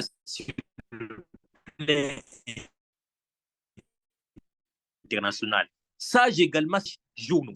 Et vous entrez et vous cherchez sur base de votre domaine. Il y a toutes les revues sont là-bas de tous les domaines. Et la plupart des revues des sages, j'avais oublié de vous dire que ça, c'est gratuit. C'est gratos. Donc, vous pouvez publier gratuit là-bas, c'est sage. La plupart des revues, c'est gratuit. Et souvent, on demande, il y a des options. On vous dit que non, si vous voulez que votre article soit en libre accès, open access, en libre accès, vous allez payer. Et si vous pensez que votre article peut être publié, mais en close accès, donc là, vous payez, vous n'allez pas payer, c'est offert, c'est gratuit. Un peu à ce sens-là. Et donc, il y a des revues comme ça. Et il y a aussi d'autres revues. Je m'en souviens, il y a un article qu'on vient de publier avec le Nigérien. C'était également pareil comme condition. Si vous voulez que ce soit en ligne pour payer, c'était en close accès, mais la revue a constaté que l'article était de qualité et c'était important parce que ça traitait de questions environnementales et pas du sens là. Et même, ils ont rendu l'article, voilà, donc en libre accès. Mais on n'avait rien payé. Un peu à ce sens-là. Là, c'est chez Sage. Donc, c'est aussi un revue de renom. Après Sage, il y a Springer. Springer Nature. Springer Nature est là, en bleu. Springer Nature. Springer Nature aussi, c'est un grand éditeur. C'est un éditeur imposant sur le plan international. Si vous publiez là-bas, donc rassurez-vous, c'est un papier de qualité. Et donc, la plupart des revues de Sage, Springer Nature, le revue que je vous avais parlé de Francis et Taylor, la plupart de ces revues sont des revues de qui un ou soit de qui des. Donc, c'est qui un ou soit revue de qui deux, ou soit aussi qui trois. La plupart des revues des sages, Springer, Nature, et un peu de ce sens-là. Mais au coin là-bas, il y a MDPI. MDPI également, voilà, on sait qu'en 2015, on avait accusé MDPI d'être voilà, une plateforme prédatrice, quoi, parce que MDPI demande assez d'argent. Vous voyez, pour publier chez MDPI, voilà, vous pouvez publier un article pour $2000. $2000. On vous demande $2000. Vous envoyez votre papier là-bas, c'est accepté. Et MDPI, à la fin, vous demande $2000. Et en 2015, il y avait un groupe de chercheurs qui ont accusé MDPI de prédatrice. Mais par la suite, ils ont eu à constater que non, même si MDPI demande assez de moyens, mais le papier de MDPI également, c'est des qualités. On révise les papiers là-bas et c'est aussi des qualités. Et c'est acceptable. Et surtout qu'il y a d'autres revues de MDPI qui sont mieux indexés. Donc leur poids, c'est un peu élevé dans ce sens-là. Donc, je vous conseille également, si vous avez l'occasion de publier chez MDPI, vous pouvez toujours le publier, voire même en Chine, je sais, on accepte, voire même pour les docteurs, le postdoc, de publier dans les revues des MDPI. Vous pouvez passer les slides. Vous pouvez passer les slides, s'il vous plaît. Voilà, à part MDPI, il y a également Ploslo. Ploslo One. Ploslo One également, c'est une grande plateforme où à l'intérieur, vous pouvez trouver assez de reviews, vous pouvez publier des articles de qualité. Mais on sait que les Chinois se réservent de Ploslo One. Parce qu'en 2000, dans les années 2017-2019, il y avait une étude qui était menée en Chine. Voilà, et ils ont aussi que Ploslo One également, il y a des révisions cosmétiques là-bas. Et les Chinois se réservent un peu de Ploslo One, mais il y a des revues de Ploslo One qui sont quand même de qualité. Et à part cela, il y a également Royal Society of Kamiko. On sait que chez Oxford, il y a voilà, donc assez de revues également, vous pouvez trouver en fait là-bas. Vous pouvez en fait passer ces slides. Vous pouvez passer les slides, s'il vous plaît. Oui, il y a Oxford qui est là. Chez Oxford, je pense que la quasi-totalité des revues de Oxford, c'est gratuit. Donc, vous allez seulement sur Google, vous tapez Oxford Journaux. Oxford Journaux. Et si Oxford Journaux, vous allez trouver le revue, vous allez trouver le revue de tous les domaines. De tous les domaines là-bas. Et pour le médecin, il y a de Plumed, il y a également là-bas. Vous pouvez passer le slide. Vous passez le slide. Vous passez les slides. Vous pouvez passer ces slides. Voilà, il y a également le revue de Cambridge. Cambridge University Press. À l'intérieur, il y a plusieurs revues là-bas dans tout le domaine. Il y a également Royal Society Journaux. À l'intérieur, il y a plusieurs revues là-bas. Il y a également American Physical Society. À l'intérieur, il y a plusieurs revues également là-bas. Il y a aussi Frontières, que vous pouvez également trouver beaucoup de revues là-bas. Vous pouvez passer ces slides encore. Vous passez les slides. Il y a Pierre Gila. Également, vous pouvez trouver assez de revues. Il y a Emerald Publishing. À l'intérieur également, vous pouvez trouver beaucoup de revues faites là-bas. Vous pouvez passer encore ces slides. Vous passez les slides. Voilà, ici. Donc, chez Publion, là, on est écrit Publion. Chez Publion, en fait, c'est ce qu'on appelle Web of Sciences. Publion. À l'intérieur, chez Publion, vous pouvez trouver beaucoup de revues. Beaucoup de revues. Et la plupart des revues chez Publion sont des revues de qualité. Si vous voulez publier vraiment un article de qualité, vous trouvez une revue pour que vous puissiez vous rassurer que c'est une revue de qualité, ou soit on peut vous envoyer une revue. Non, publier quoi dans cette revue, c'est une bonne revue. John, pour vous rassurer que c'est une revue de qualité, vous récupérez les noms de la revue là. Vous récupérez les noms de la revue là, vous allez sur Simango, par exemple. Vous allez sur Zimango. Vous allez sur Zimango et vous mettez les noms de la revue là sur Research.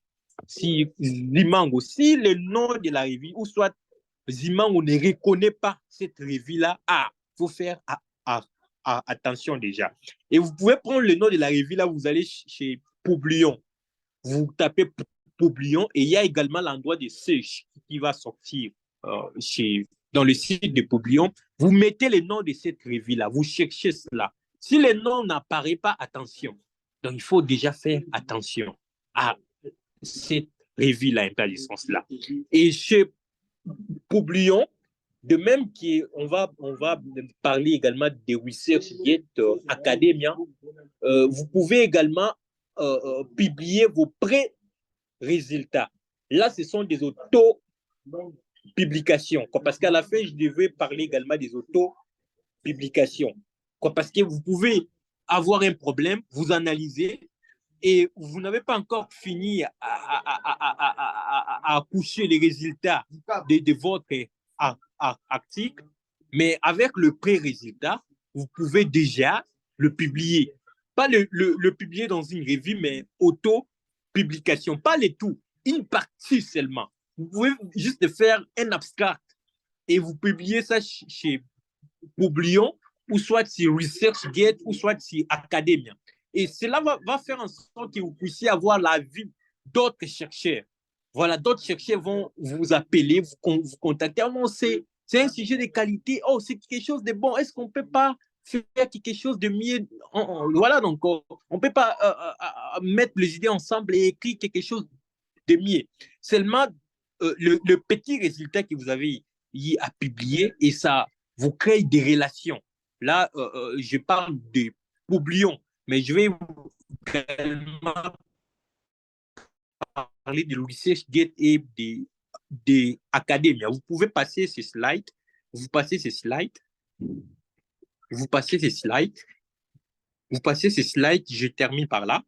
Voilà, il y a ResearchGate là-bas. ResearchGate, Academia également est là. Donc, si vous allez sur Google, vous tapez ResearchGate ou soit Academia ID. Academia ID. Vous pouvez ouvrir très facilement un compte sur ResearchGate. Je pense que voilà un chercheur qui est curieux, voilà celui qui veut justement entrer dans le monde de la recherche, devrait avoir ces comptes-là, les comptes de ResearchGate ou les comptes d'Academia.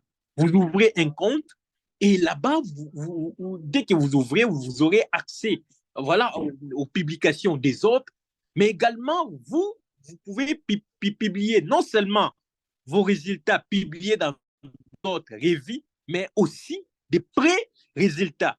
Donc, vous avez un problème et vous avez deux idées en disparate, mais vous pouvez mettre ces idées-là dans un papier, vous accouchez ça dans un papier et mettre ça sur Academia ou soit sur ResearchGate. Écouter ou soit entendre ou voir les avis d'autres chercheurs par rapport à votre problème. Directement, si vous publiez ça, donc ce sont des auto-publications, quoi.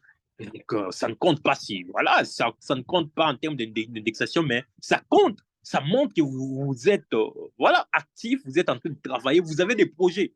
Tous vos projets, vous pouvez mettre ça sur ResearchGate, sur Academia. Et il y a d'autres qui vont venir vous donner leurs avis, enrichir vos idées, voire même. Vous demandez, voilà, donc, voilà, donc, de faire des publications, de travailler ensemble pour venir avec des résultats assez clairs un peu à ce sens-là. Et vous publiez ces projets-là que vous avez, ou soit ces pré-résultats sur ResearchGate ou sur Academia. C'est important. C'est vraiment important. Je pense que tout chercheur voilà, donc devrait voilà, s'intéresser de ces plateformes-là. Et ces plateformes-là sont des plateformes très, très puissantes. Moi-même, je vous dis ça par expérience.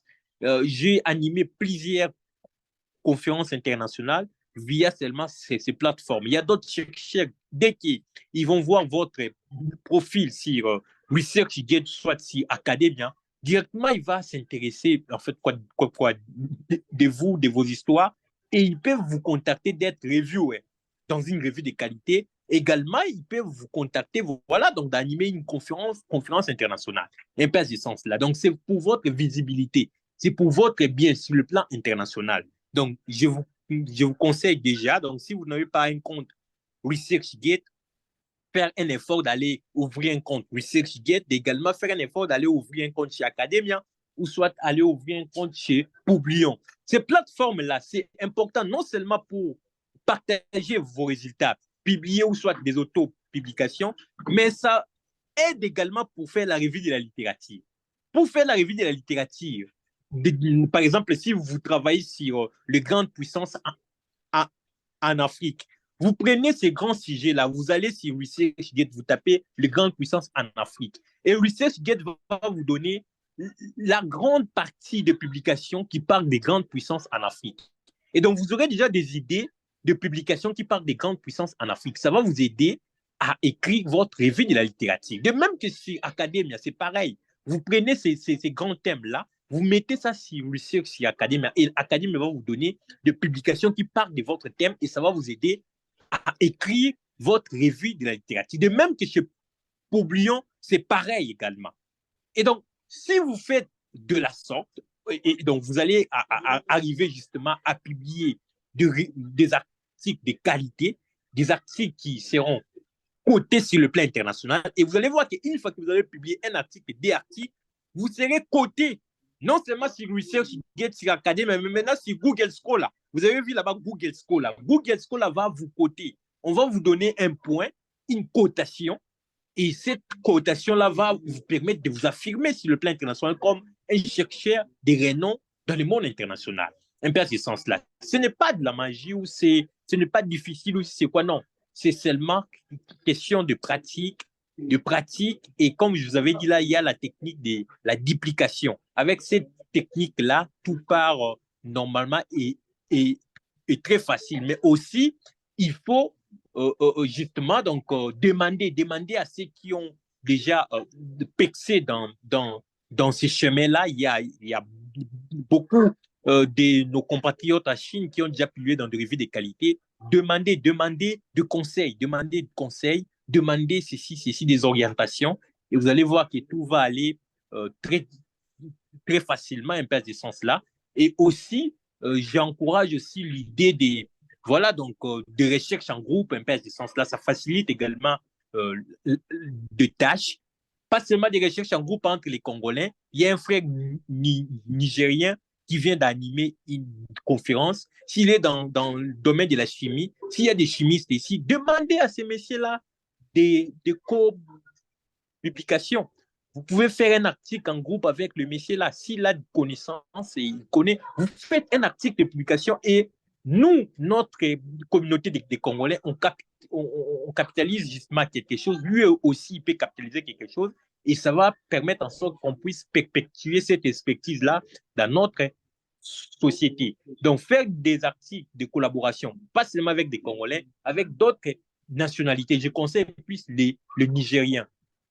Nos frères des Nigeria, ils sont trop avancés dans la recherche. Donc, si nous allons procéder, nous travaillons avec eux, nous allons arracher le paix qu'ils ont et ça va nous permettre encore d'ajouter dans notre expertise quelque chose de qualité. Donc là, je termine par là.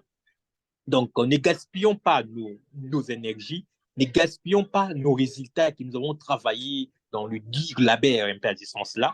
Si nous avons nos résultats, faisons un effort de publier ça dans le revue de qualité. Et pour trouver la revue de qualité, j'insiste bien, il y a des plateformes de qualité où on peut trouver ces revues-là. Il y a Zimango, nous avons parlé des Zimango, et des grands éditeurs, toute une panoplie de grands éditeurs que j'ai insisté là-dessus. Si vous voyez que ça ne va pas toujours, contactez ceux qui ont déjà dans les chemins là, ceux qui ont déjà pexé dans les chemins là, et ils vont vous aider à s'échapper justement de pièges, des revues prédatrices, de pièges, de jeter vos résultats dans l'eau.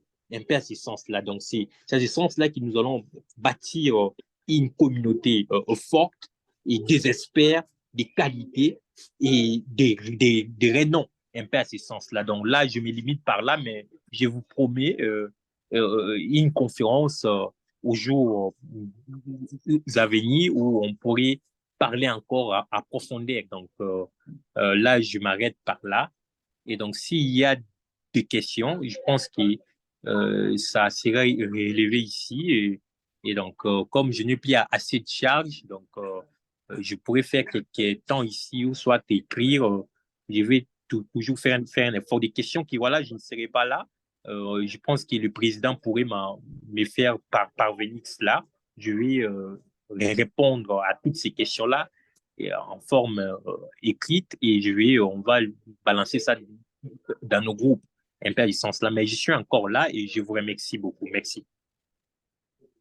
Merci beaucoup, Dr. Benjamin, pour votre brillante présentation. J'ai vraiment appris.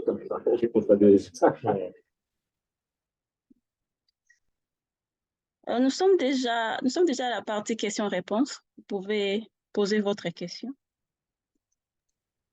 Je peux? Oui. Merci beaucoup. Je m'appelle Kaleba Walingene Joseph. Je suis étudiant ici en Chine. Je voulais m'adresser au premier présentateur. Can I shift to English? Yes, better. Yes, no problem. in Yes, English. Okay, thank you.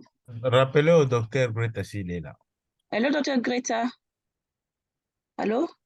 Hello? Oh, okay. There Yeah. is one question here for you. Okay. Okay, thank you for the floor.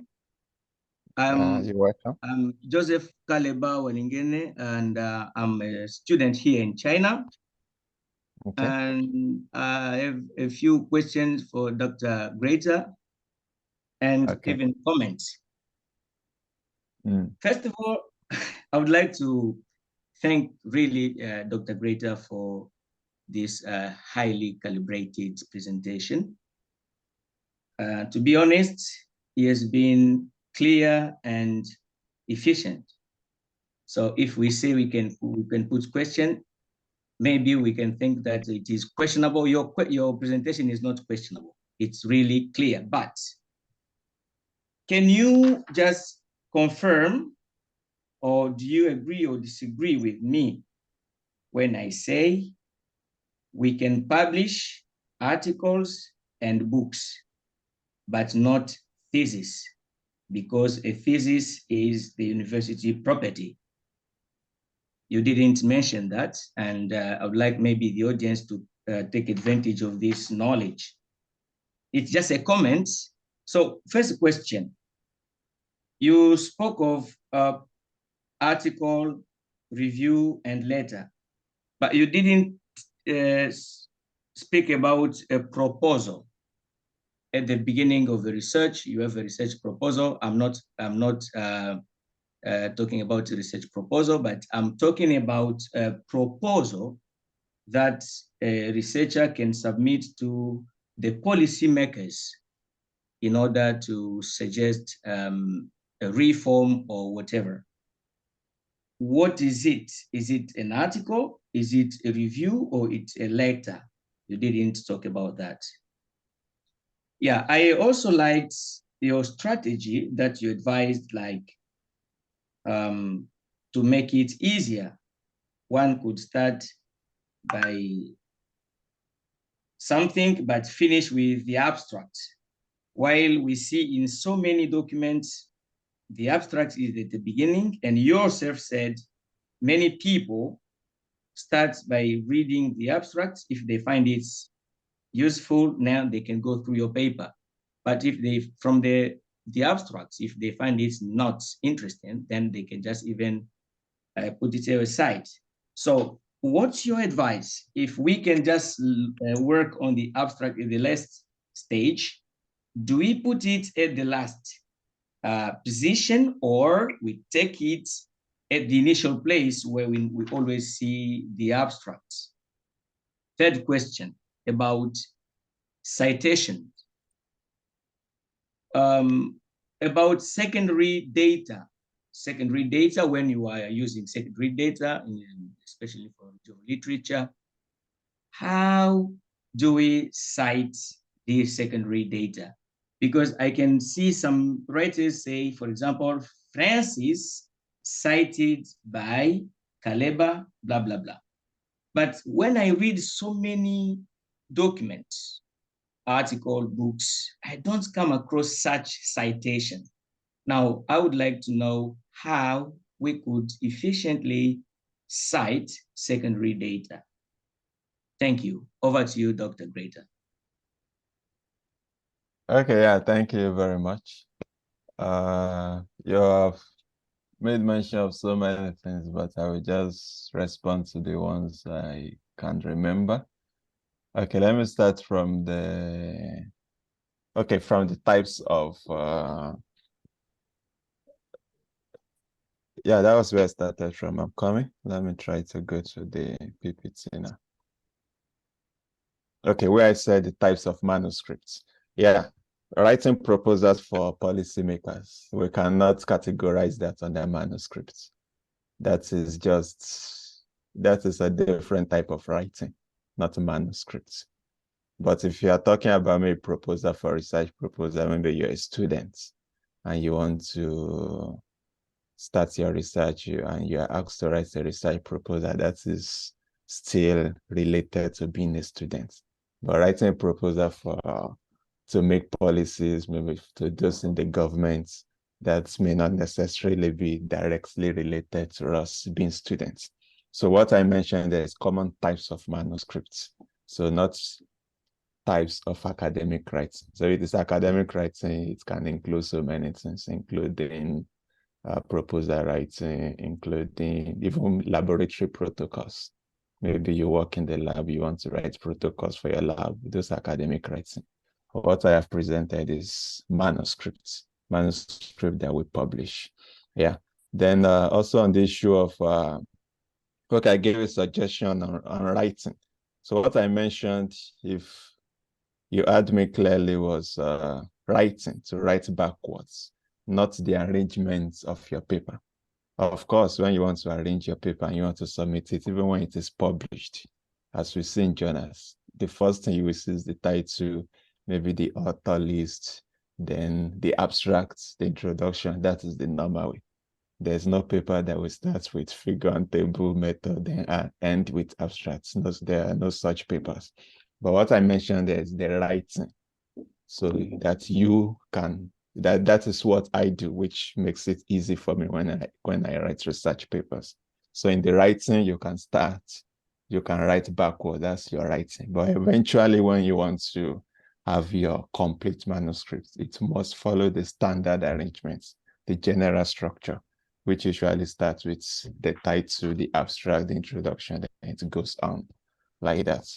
Okay, then you also mentioned your question again. I'm trying to remember. About the secondary data. Okay, the citation for secondary data? Yes. Okay, if I got, if I understand the question very well, I think you can just directly cite the source where you have gotten your data from. Yeah, the source where you have gotten the data from, you cite it directly. That is the way to cite it, except if I didn't get your question very well. But if you have gotten your secondary data from, probably you need to get your information from some, maybe Ministry of Health, from somewhere. Then you tell us that you have gotten from Ministry of Health. Probably you have visited the website of WHO to get your data, or you have visited the website of National Institute of Health to get your data. Then you also mentioned that that is where you have gotten it from. So I think it is that. It is as simple as that. Yeah. Okay. Have I responded to everything? Of course, yes, thank you. But okay. I wanted only to know if this kind of citation, when you say X cited by Y, is it allowed or it's not allowed in academic writing? X cited by Y? Yes. As I can say, Francis 2022 cited by Dr. Yes. Okay, I understand what you're saying now. Yeah, that one too, it depends. Okay, let me say, for instance, probably I made a discovery, then I published that work. Anytime you want to make mention to that discovery, you will always cite my work, even if I've published it 1960 something, because it is originally from me. So it will always be me, even if other people have published after me. But because I am I'm the one that discovered it, it will always be me. That is if it is something like towards discovery. But supposing it is just an idea, maybe just an idea that everybody knows, then you should use the latest. You use the latest citation. So if I've cited my own 1950 something, there's another one cited in 2021. There's another one cited in 2023. Then I can use that of 2023, which is the latest one, because it's just a general idea. But if it is, okay, this, maybe you say that this medicine was discovered by Greta. So I discovered it, I published the work. Even if 100 people publish their papers after me, you must always refer to me, because that is my discovery. So I hope you understand the two ideas. Now, there are two different things. But if it is just a general idea in your field, everybody knows. But just because different people are reporting it, then you can use the latest one. You don't have to say that, okay, X as reported by Y. No, it doesn't really matter. You just use the latest one, which is the recent date. Thank you, Doctor. Yeah, welcome. Is there any question for Dr. Greta? Hello? We can first ask Dr. Greta, and then we can have Dr. Benjamin, the second, please. Is there any question for Dr. Greta?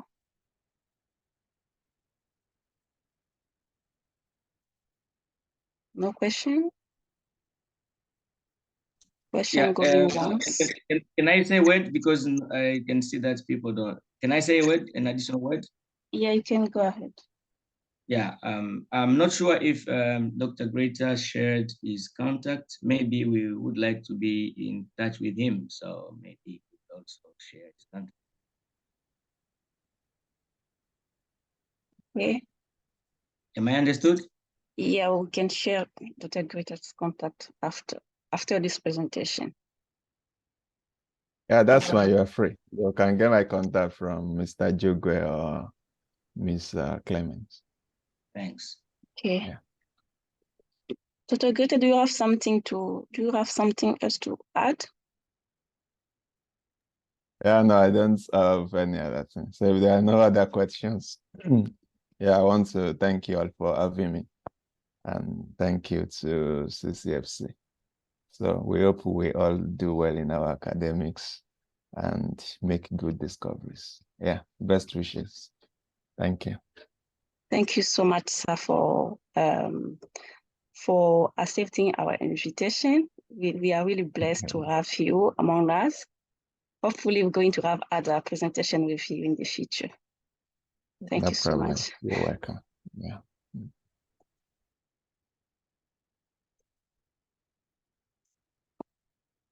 Nous sommes dans la partie questions-réponses. S'il y a des questions pour Dr. Benjamin, on peut poser.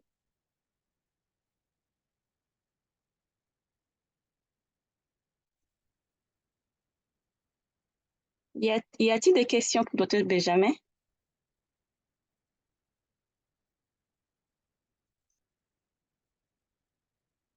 Allô? Allô?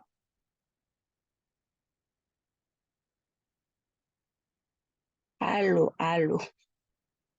On est toujours là, on est disparu. Bon, nous sommes là, mais comme on n'a pas de questions, on ne veut pas quand même monopoliser la parole, mais nous sommes là.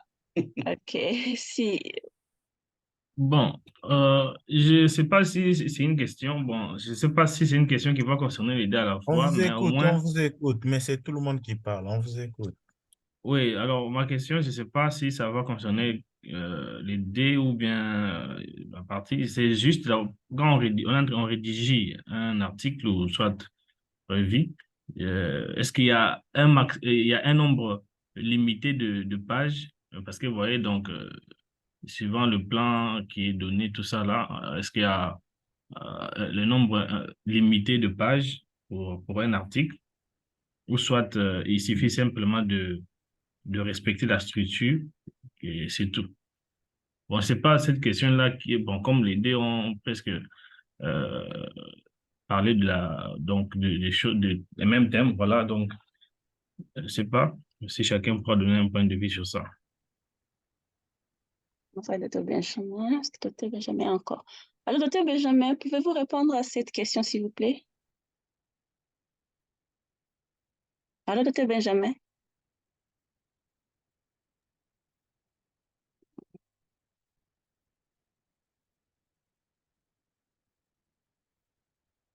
Dr. Greta est déjà parti.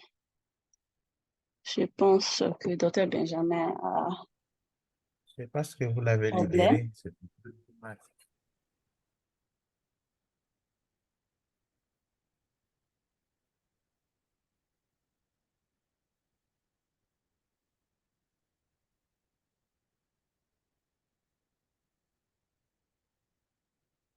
Oh, je pense que peut-être Benjamin a un problème de connexion ou son téléphone est déjà déchargé. Alors bon, est-ce que le premier intervenant est là? Comme ça, je pourrais lui dire, le parlant, lui faire cette question en anglais. Si peut-être on le fait revenir. Bon, il est déjà parti. Il est déjà parti. On peut juste écrire des questions et envoyer dans le groupe ou envoyer chez le président Juguel puis partager avec les intervenants. OK? OK. Welcome. Que je passe la parole à M. Josué, le VP. Merci, merci beaucoup, Mwadi. Juste un petit mot de remerciement, quelques minutes. Merci, merci.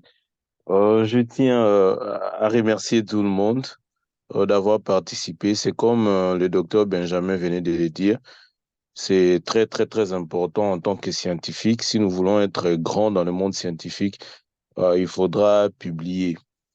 Et pour la petite information, moi, je me souviens, mon premier article que j'avais publié, c'était sous la guidance du docteur Benjamin. Je vois encore à l'époque, j'avais déjà fini, j'ai rédigé, mais je ne savais pas comment m'y prendre. J'ai le contact qui m'a guidé jusqu'à arriver à publier. Alors, tous ceux qui ont des problèmes, donc dans notre communauté, comme je l'ai toujours dit, nous avons de gens de tête dans tous les domaines. Donc, quand vous avez par exemple des problèmes, comme par exemple pour la question que pose notre frère, le président Haï de Wuhan, ça dépend, par exemple, de revues. Par exemple, pour nous, en électricité, dans IEEE, quand, par exemple, tu as un article ne dépassant pas 10 pages, c'est gratuit, par exemple. Et on te dira, quand tu vas déjà au-delà des 10 pages, tu vas commencer à payer, par exemple, $200 par page supplémentaire. Donc, ça dépend d'une revue à une autre. Bon, je ne sais pas pour les autres. Il y a d'autres même pratiquement, bon, ils ne donnent pas de limitations, mais il serait préférable de toujours être le plus concis possible. Bon, Alors, donc c'est que le nombre de pages dépend de l'argent que tu vas payer, c'est ça, non? bon, dans mon domaine, par exemple, dans IEEE, parce que IEEE, il y a électricité, électronique, c'est aussi informatique. Donc, quand déjà, en deçà de 10 pages, c'est bon, c'est gratos. Quand tu débordes, alors, dans ces cas-là, on va te demander d'être le plus, comment on peut dire, le plus concis possible. Donc, ne va pas dans le truc comme si tu vas raconter des choses, mais va directement au but dans ton travail, présente plus le résultat de ton travail. OK, merci Donc, beaucoup. c'est un peu ça et je vous en prie. Pour le reste, nous encourageons tout le monde à publier, surtout ceux qui font déjà à partir du master. C'est vraiment très nécessaire pour publier. Parce que quand vous publiez déjà en master, vous aurez maintenant plus de facilité d'avoir une bourse, par exemple, pour le doctorat, ou soit d'avoir même un superviseur pour le PhD. Il y a de ces superviseurs, par exemple, avant de vous prendre, ils ont souvent tendance à demander si vous avez déjà publié. Et si vous remarquez bien, par exemple, nous qui venons ici, nous avons, comment je peux dire, nous avons déjà un désavantage. Parce que le chinois, vous allez voir, il est en master, mais il a déjà peut-être participé à 4 publications. Donc, eux, ils commencent déjà dès le bachelor. Le professeur déjà encadre. Parfois, participer à une publication ne nécessite pas seulement être peut-être le premier auteur.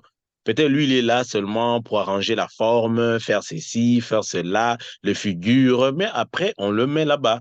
Et quand il arrive en master, quand on va lui demander, tu as déjà participé à des publications, il dira, oui, j'ai déjà participé peut-être à 4 publications. Or, nous autres, là, quand nous venons de l'UNIKI, nous venons de l'UNLU, nous venons du pays, là, avec nos bacs +5, +6, +7, on arrive là, 0 publication. Et c'est vraiment un très grand handicap. Alors, pour tous ceux déjà qui font à partir du master, vraiment, mettons-nous, faisons de bons travaux, ceux qui vont nous permettre, parce que moi je me rappelle pour ma petite histoire, quand je faisais le master, comment je peux dire, ce que je demandais à mon superviseur, c'était de faire un travail qui va être publié. Alors lui, il m'avait guidé vers un travail qui devait aboutir à une publication. Donc c'est un peu de stratégie pareille que nous pouvons utiliser pour percer dans les domaines scientifiques. Du reste, je nous souhaite à tous une bonne chance. Et je remets la parole à Madame la modératrice. Merci. Merci beaucoup, Monsieur Josué. Je remets la parole Merci, merci. au président Juguel. Je passe la parole au président Juguel.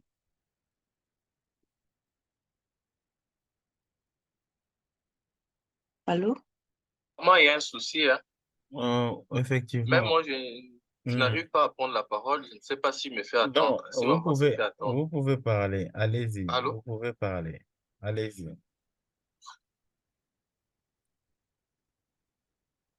Prenez la parole. On vous écoute.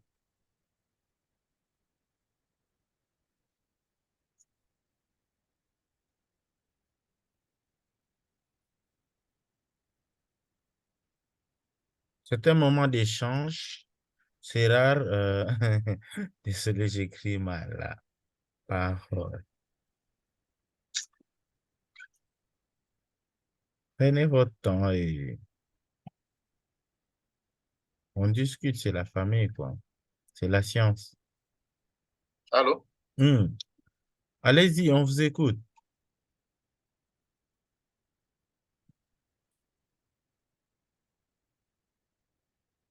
Allô?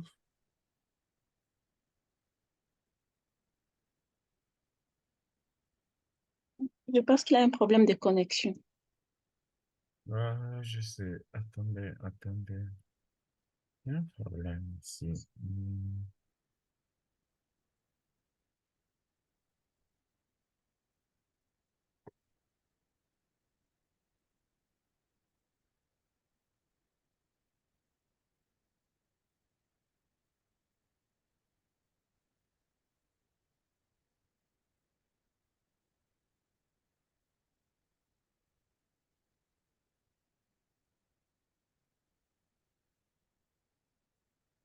Allô, vous pouvez parler?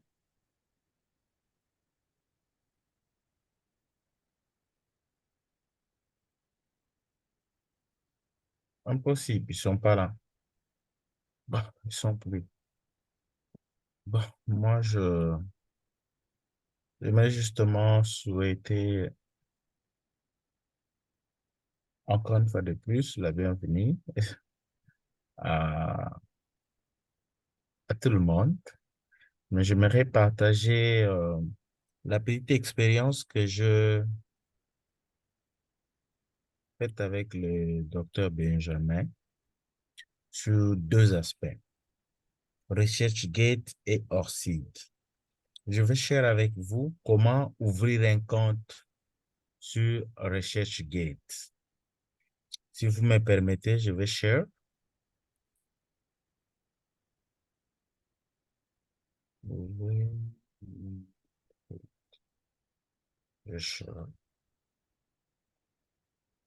Je suis sur ma page. Je ne sais pas si vous m'écoutez. Est-ce qu'on est ensemble, la modératrice? Oui, on vous écoute. Yeah. On vous écoute. I understand.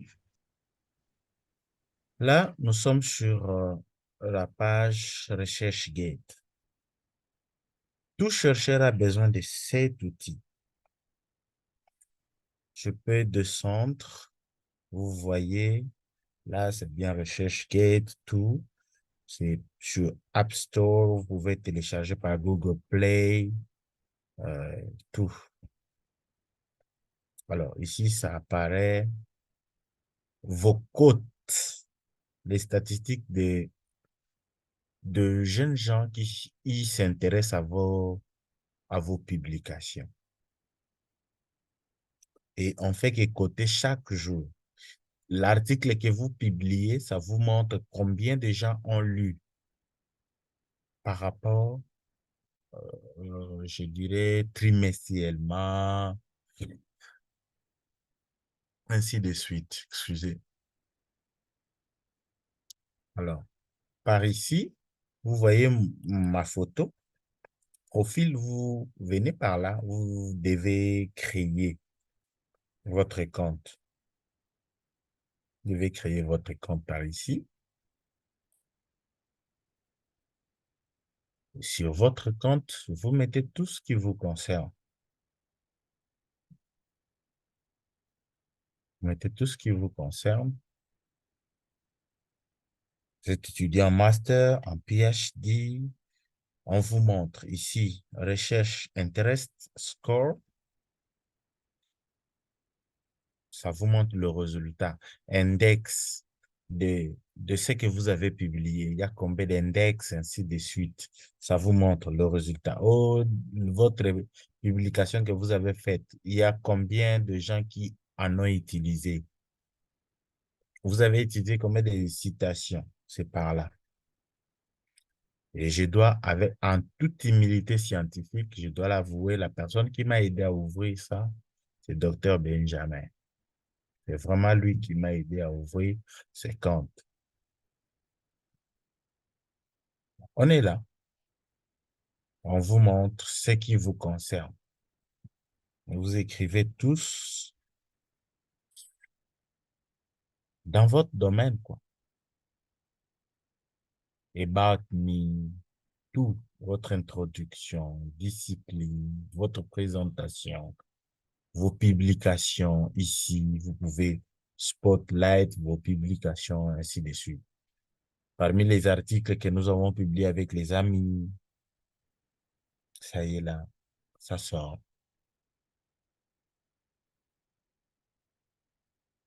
Votre école, affiliation, vous êtes affilié à quelle école? Maintenant, ici, c'est là où je voulais plus attirer attention. Aussi demander si parmi nous, parce que chacun de nous a ses relations, qui pouvaient m'accompagner à ouvrir un compte à l'UNIKIM. J'ai quitté le pays, arrivé ici, je n'avais pas de compte comme assistant à l'université. Je suis arrivé ici, tout ce que j'ai fait comme publication, c'est au compte de mon université. C'est pendant que l'université ne m'a jamais donné l'argent, les moyens pour m'accompagner même à publier. Et comme Dr Greta nous a dit, il y a des écoles qui sont déjà affiliées à des publications pareilles, que vous ne pouvez même pas publier. Et vous justement, vous déposez votre manuscrit et ça part. Et la publication vient. Mais nous autres, l'école n'a pas peut-être l'affiliation avec certains journaux. Et ils vont vous donner certains journaux qui sont un peu trop durs. Pas mal. Mais jusqu'à quand? Mais on ne sait pas vous soutenir d'une manière ou d'une autre. J'étais affilié avec mon école parce que mon école, je dispose de mail de l'école. Je dispose de mon mail de l'école. Mais de l'université de Kinshasa, où je suis assistant, je n'en ai pas. Mais si vous voyez, la plupart de mes collègues ici, Université de Kinshasa, ils sont là. Wuhan University. Benjamin qui vient de nous enseigner, notre frère, il est là. Mais on est les mêmes labos sur RechercheGate. On est là. Les labos qui vient de nous expliquer. On est là. Mais je ne dispose pas de mail de l'université. Donc, vous devez être associé de mail de l'université pour que vous puissiez vraiment disposer de ces comptes ici.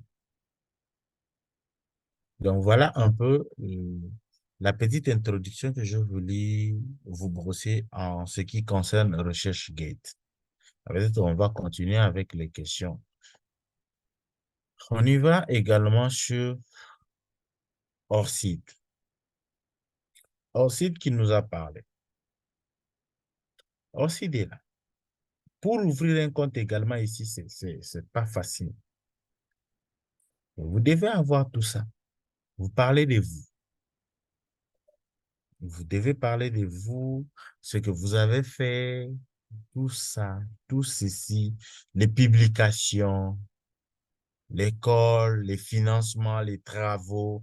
Moi, ça, c'est vraiment, c'est petit, mais eux, ils en ont encore plus. Ils en ont encore plus. Donc, voilà, on doit avoir hors site parce qu'il y a des journaux qui demandent quel est votre compte hors site. Vous voyez, les comptes est là, là où je suis en train de passer les souris.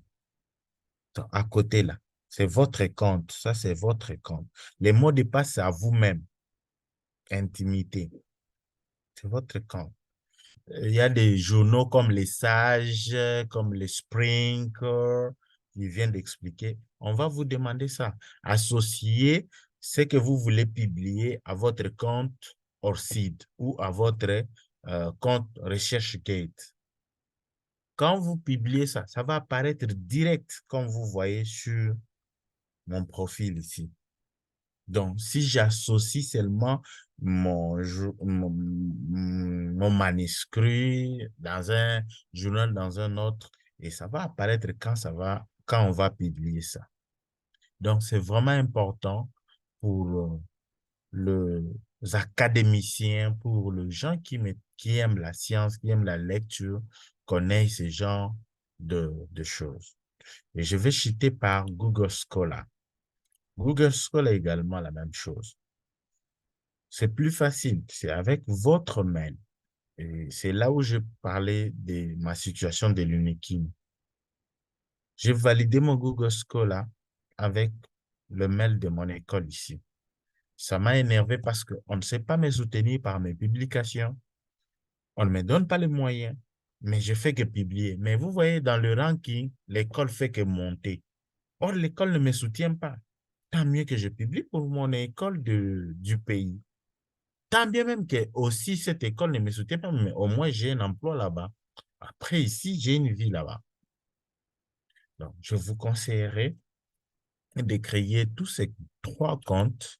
Je vous les recommande comme le docteur nous a recommandé. Et puis d'en utiliser. C'est vraiment important. Donc, je vais chuter par là. Je ne sais pas qu'est-ce que je dois vraiment encore mentionner ici. Mon profil sur Google Scholar. Je peux taper juste là. Ça vous montre mes articles publiés. Avec qui? Les gens qui ont lu. Quand est-ce que je publiais mon ou mes articles? Et vous voyez, tout y est.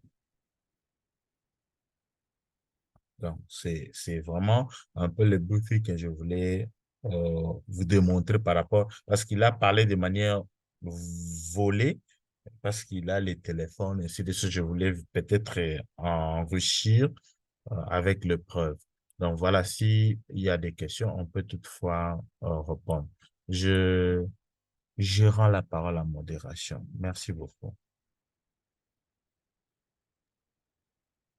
Merci beaucoup, Président Chukel. J'espère qu'on est déjà à la fin. J'aimerais vous apprécier pour votre disponibilité et apprécier le bureau directeur pour m'avoir donné cette opportunité de faire la modération de ce soir. J'aimerais une fois encourager tout le monde à toujours participer à ces programmes que notre communauté organise. Ça nous aide vraiment à beaucoup apprendre. J'aimerais également encourager les dames. J'encourage plus les dames de venir avec des présentations, des sujets de discussion auxquels vous pouvez partager avec tout le monde, avec la communauté. Si vous avez un sujet, n'hésitez pas à contacter le comité directeur et ils vont vous programmer pour un workshop ou une conférence. Merci beaucoup. Que Dieu vous bénisse et que Dieu bénisse la CCFC. À la prochaine. Merci beaucoup, merci. Merci, bye. Bye. Merci beaucoup. N'hésitez pas s'il y a des questions en privé, on peut développer, rien n'empêche. Merci, bye. Au revoir. Au revoir. Bonne nuit. Veuillez partager nos vidéos. Veuillez liker, comment, share. On est partout dans les réseaux sociaux. On est sur Facebook, YouTube, Instagram. Veuillez follow, share, subscribe.